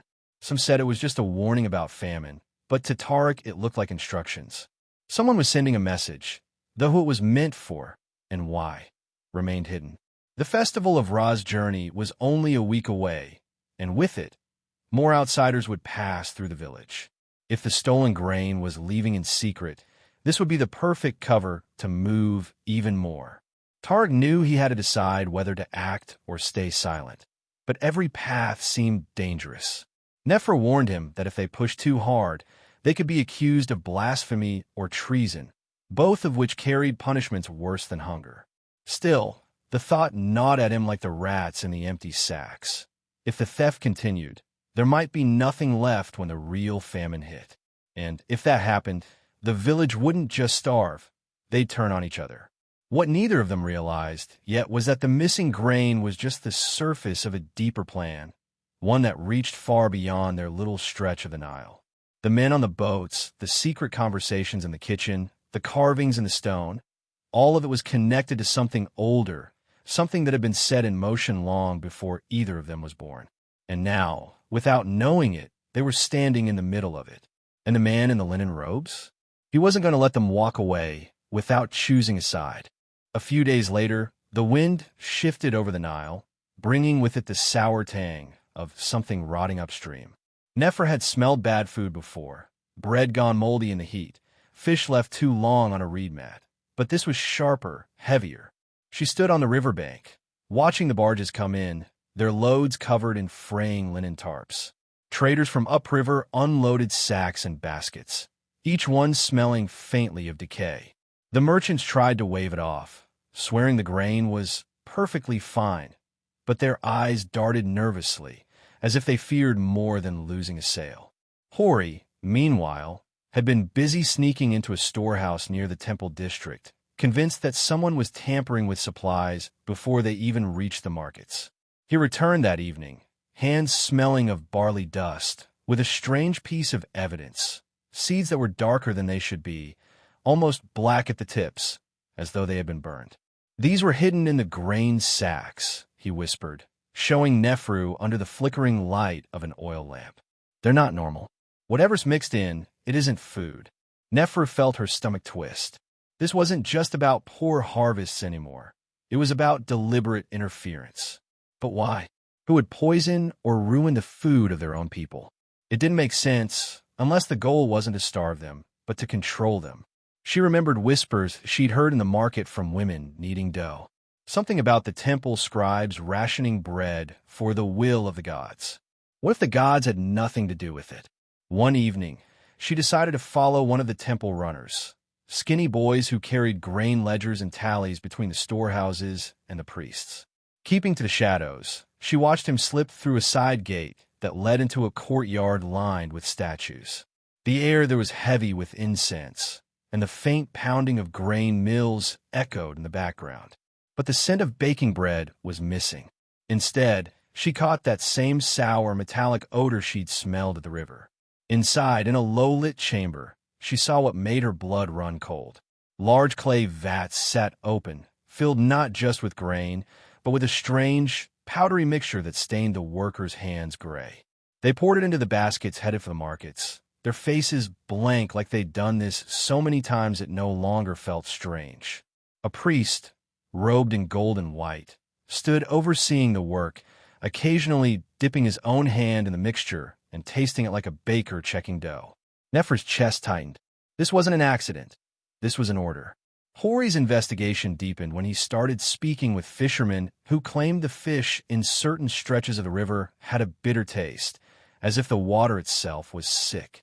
If the grain was bad and the river was tainted, the people had nowhere to turn for safe food. A fisherman with sun-creased eyes told Hori in a low voice, "It's not the river's fault. Something is being poured in upstream, near the granaries. I saw men with jars." By now, rumors were spreading fast, though few dared speak openly. The people still trusted the temple, or feared it enough to keep silent. And that was the cruelest part. Bread was more than food in ancient Egypt. It was life, wages, offering, and status. To control bread was to control every beating heart along the Nile. The more Nefru and Hori uncovered, the more dangerous it became. One night, returning from a meeting with a reluctant informant, Hori noticed they were being followed, a tall figure in a hooded linen cloak, keeping just far enough back to be a shadow. They ducked into a narrow alley between mud brick walls, pressing themselves into the darkness. The figure passed without turning, but the air around them still felt tense, like a string pulled too tight. The next morning, one of the grain merchants Nefru had spoken to was gone. His stall stood empty, his baskets overturned. Neighbors said he'd been summoned to the temple for questioning, but no one had seen him since. This was more than a food shortage now. It was a quiet war, fought in markets and storehouses, with every loaf of bread a potential weapon. Then came the day of the royal inspection. The pharaoh's envoys were to visit the city to assess the harvest and ensure the people were well fed. Banners went up, streets were swept, and workers were ordered to line the roads with baskets of grain and stacks of bread. But Nefru noticed something strange. The bread for display was perfect, golden, soft, smelling sweet. It was the kind of bread she hadn't seen in months, and it was only for show. As the envoys passed, smiling and nodding, Nefru caught a glimpse of one of the perfect loaves being taken away afterward, carried into the temple storehouse, never to be eaten by the people. That's when it struck her. Someone was hiding the truth, not just from the people, but from the pharaoh himself. And if the ruler believed all was well, nothing would change. Hori, frustrated and restless, proposed something reckless. "We get proof," he said. "We take one of their poisoned grain sacks and one of their perfect loaves, and we show the envoys before they leave. Make them see it with their own eyes." It sounded simple, but they both knew it wasn't. The temple guards watched the storehouses closely, and any theft, especially of food, was a serious crime. Still, they couldn't shake the thought that this was their only chance. The stakes had never been higher. That night, under a moon as thin as a reed, they made their move. The temple side gate creaked under Nefer's hand, the sound far too loud in the still air. Inside, the shadows of stacked grain baskets rose around them like silent sentinels. They crept toward the far corner, where the darker, tainted sacks were kept, their cloth stained faintly gray. But as Hori reached for the first sack, a low voice cut through the silence. Looking for something? They froze. The priest in gold and white stepped out from between the stacks, holding a small oil lamp that cast his face in sharp relief. Behind him, two guards appeared, their hands on curved sticks meant for more than herding animals. The priest smiled, but it didn't reach his eyes. You've been asking too many questions. Now you'll learn why some truths are better left buried in the sand.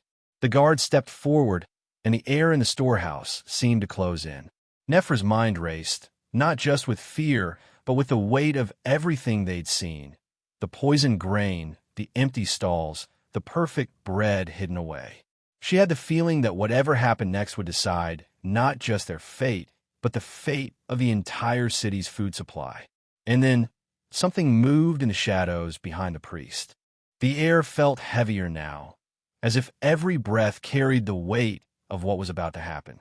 The team had gathered in the dimly lit room, each person standing in tense silence, eyes darting between the door and the old map spread across the table. It was all there, the path they had been chasing for months, the missing link that had seemed impossible to find.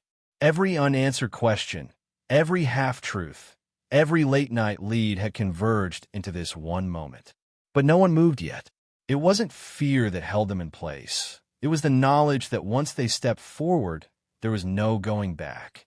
They heard footsteps approaching, slow and deliberate, the sound echoing through the hallway.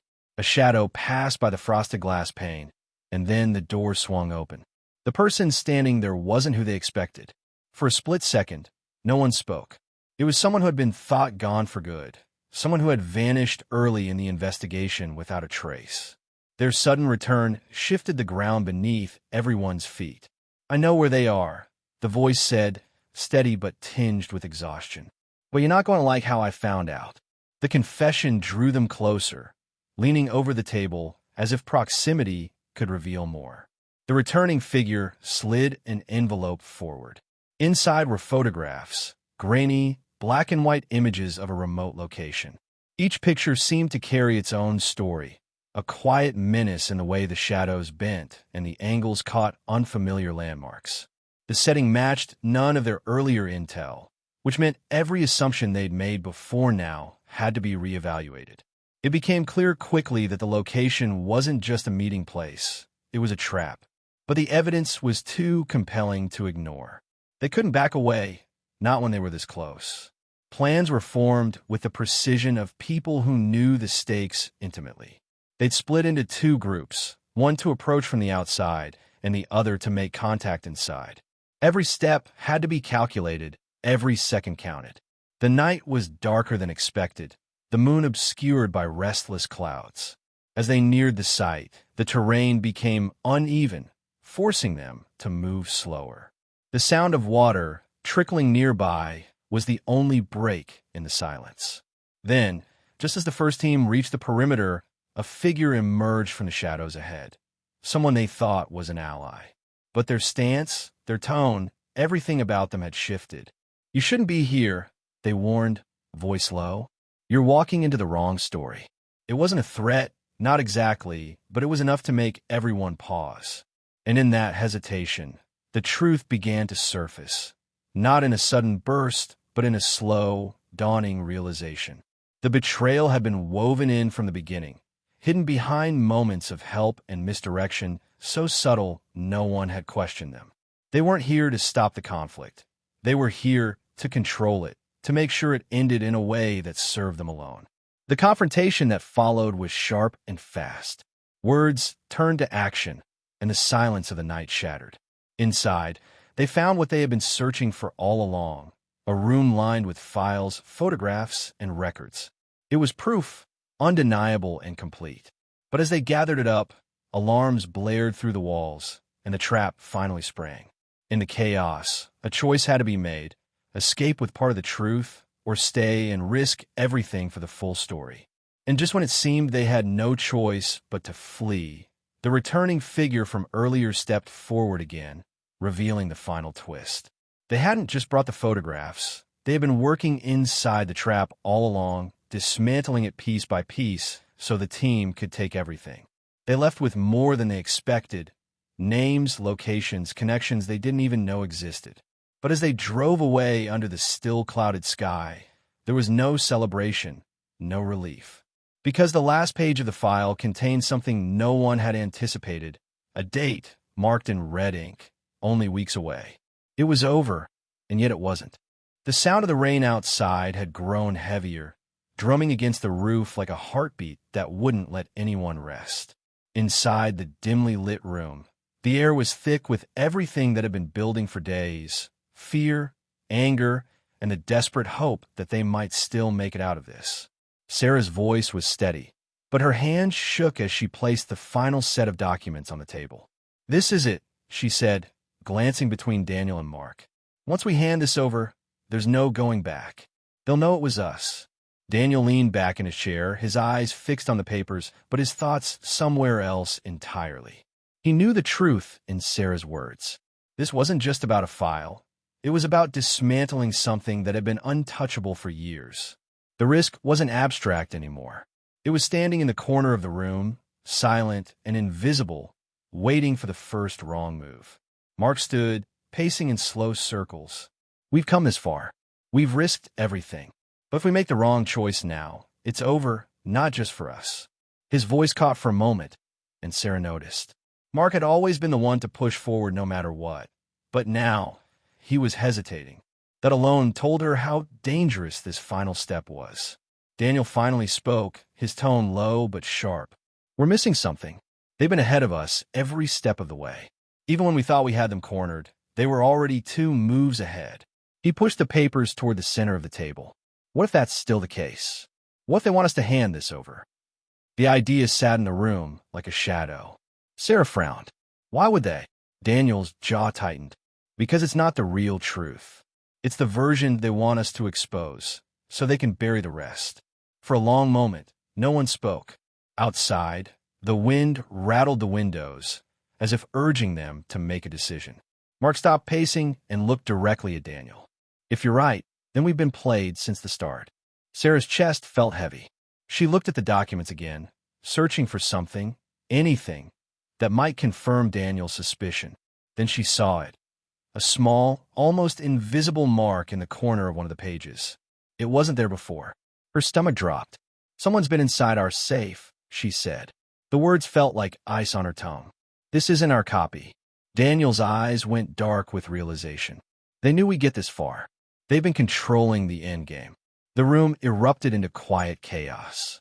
Mark cursed under his breath, running a hand through his hair. "We can't give this to the press.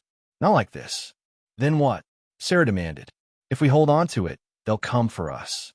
If we destroy it, we lose everything we've worked for." Daniel stood slowly, his mind working fast. "We need the original, the one they don't want anyone to see." Mark stared at him. "And where do you think that is?" Daniel met his eyes, the corners of his mouth tightening. "With the one person who's been feeding us crumbs since the beginning.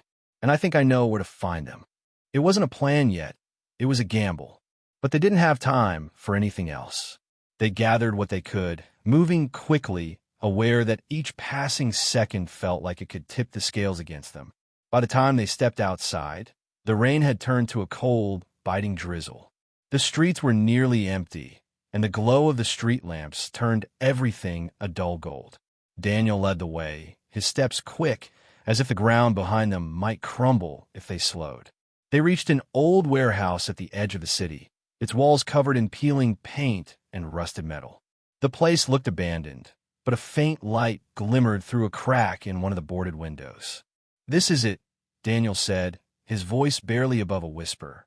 Sarah glanced at him. "You're sure?" "No," he admitted, "but it's all we've got." Mark pulled a small flashlight from his jacket and led them inside. The air smelled of damp wood and dust, the kind of scent that lingered long after a place had been forgotten. They moved quietly, each step echoing in the vast, empty space. Then, from the shadows, a voice emerged. "I was wondering when you'd figure it out." They froze. A man stepped forward, his face partially hidden by the low light.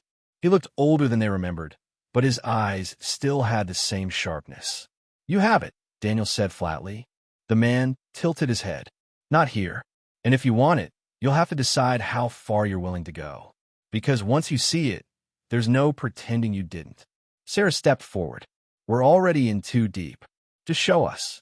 The man studied them for a long moment, then turned and motioned for them to follow.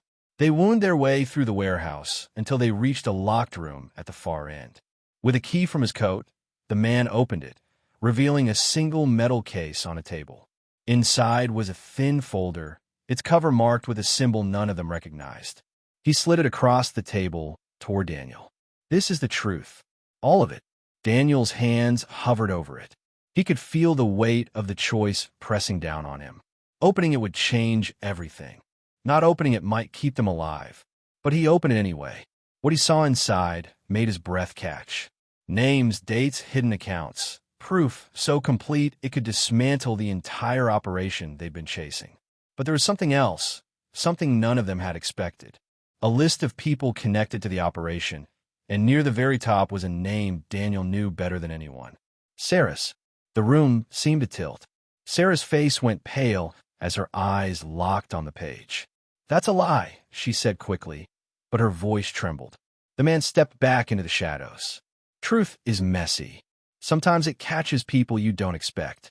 Daniel didn't know if it was real or a plan to break them apart, but he knew one thing for certain. The game had just changed again. The air inside the dimly lit room felt heavy, almost pressing against the walls as if it carried the weight of everything that had happened. No one moved for a long moment. It was as though the events had frozen them in place, caught between relief and the strange, unsettling quiet that followed the storm. The tension that had been building for so long had broken, but in its place was a lingering sense that something was still unfinished. Every eye seemed to flick toward the door, half expecting it to burst open again. But it didn't.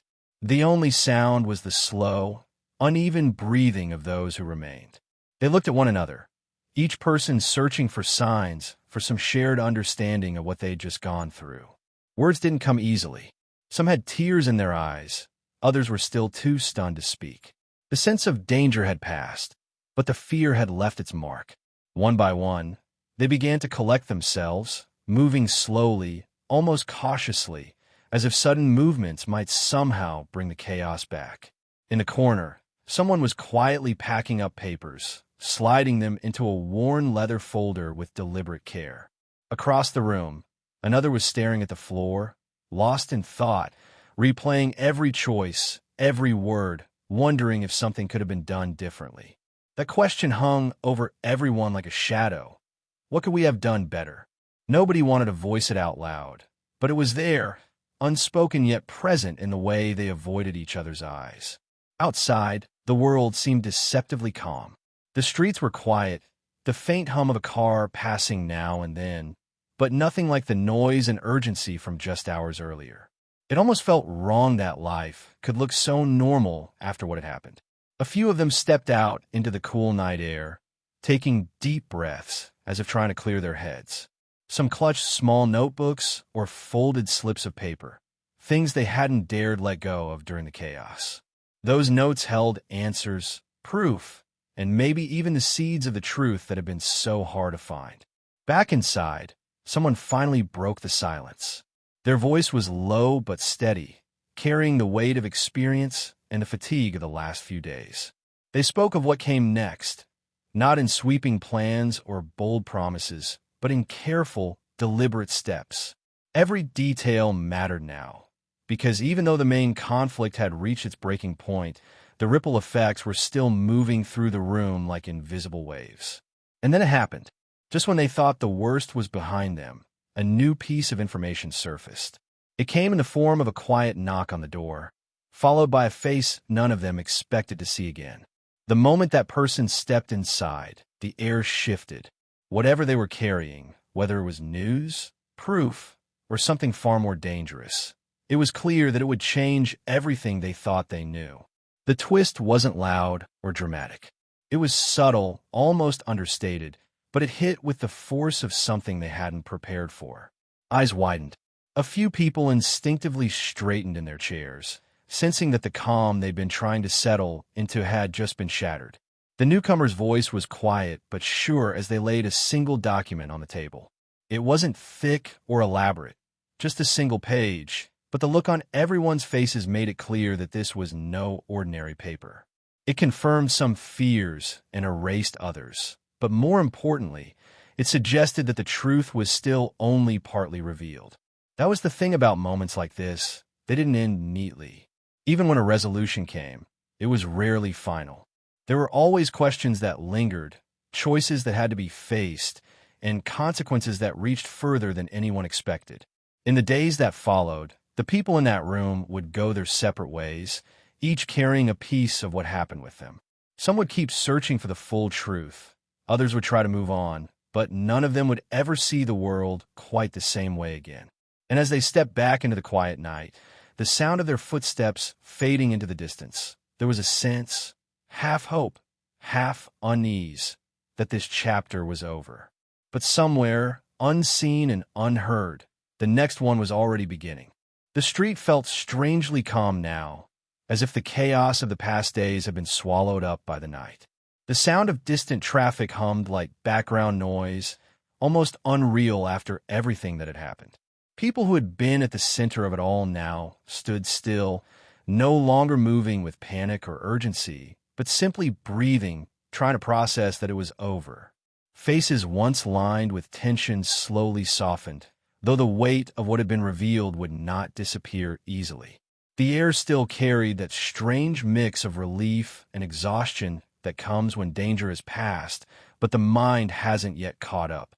There was no celebration, no cheering, just quiet nods, handshakes, and the occasional meeting of eyes that said, without words, "We made it." In the middle of it all, those who had fought the hardest didn't look like victors. They looked like people who had carried too much for too long. Their clothes were marked with the dust of the night, their expressions tired but alive. For them, this was not about winning. It was about finally stopping something that should never have begun. In the days that followed, the pieces began to settle. Questions that had hung like smoke in the air slowly found their answers. The hidden threads connecting the events were pulled into the open, and it became clear just how close everything had come to unraveling. It wasn't a simple story of right and wrong. There were shades of truth in every corner, choices that had been made in fear, and people whose mistakes had cost more than they could bear. But in the end, enough truth had been uncovered for justice to take its course. Some bonds grew stronger in the aftermath. Those who had once doubted each other found themselves bound by shared survival. Even the quiet conversations over coffee carried a depth they hadn't before, a silent understanding that life could turn in a second, and that standing together mattered more than pride. There were apologies too, awkward at first, but honest. Words that might have been too hard to speak before were now possible, because everyone knew what could have been lost. Not everything could be fixed, of course. Some scars, both the visible and the hidden, would linger. There were people who would carry the weight of what happened for years, maybe forever. And there were others whose names would never be forgotten, not because of the role they played in creating the danger, but because of the way they stood against it when it mattered most. Those names were spoken quietly, with respect, as if to keep their memories safe from the noise of the world. Life didn't return to normal. It never really does after something like that. Instead, it found a new rhythm. The city, the streets, the familiar places, they were all the same and yet somehow different. People paid more attention now, not just to the big moments, but to the small ones. A glance from a stranger, a sound in the distance, the feeling of being watched. Things that might once have been ignored now carried a different weight. For those who had been in the center of it all, there was also a quiet reckoning. Choices had been made in split seconds, and while some had turned out right, others left a trace of doubt. It was a reminder that being brave didn't always mean being certain. Sometimes it meant stepping forward when your hands were shaking, when you didn't know if you'd make it back. That truth stayed with them. And yet, in the middle of the heaviness, there were moments of light. Laughter over shared meals, relief in seeing familiar faces each morning, and the strange comfort of knowing that even after everything, they were still here. It wasn't the kind of happiness that erased the past. It was the kind that acknowledged it, carrying both the grief and the gratitude side by side. The final pieces fell into place quietly. Those who had sought to twist the truth for their own gain faced the consequences they had evaded for too long. The ones who had risked themselves to protect others found support in unexpected places. And while not every question had an answer, enough had been revealed to close the chapter without leaving the story unfinished. When the last reports were written, when the final interviews were done, and when the public's attention began to drift toward other headlines, those who had lived it knew something the rest of the world didn't. They knew the value of paying attention, not just to the obvious, but to the hidden things, the details that can shift the course of everything. They knew that danger didn't always arrive with warning signs. And they knew that, given the choice, they would still have stood exactly where they did, even knowing the cost. One evening, as the sun sank low and painted the buildings in gold, a small group stood together in the same place where it had all nearly spiraled out of control. They didn't talk much. They didn't need to. The quiet around them felt earned, like a breath held too long finally released. A sense of closure hung in the air. Not perfect, but enough. Walking away, there was no final line drawn, no cinematic ending. Just the soft steps of people who had been changed, moving forward into days that would be shaped by what they had endured. The truth was no longer hidden, and that was enough for now. The world would keep turning, as it always does, but for them, the memory would remain, a reminder of what it meant to stand firm when it counted, and of how much can be lost or saved in the space of a single moment.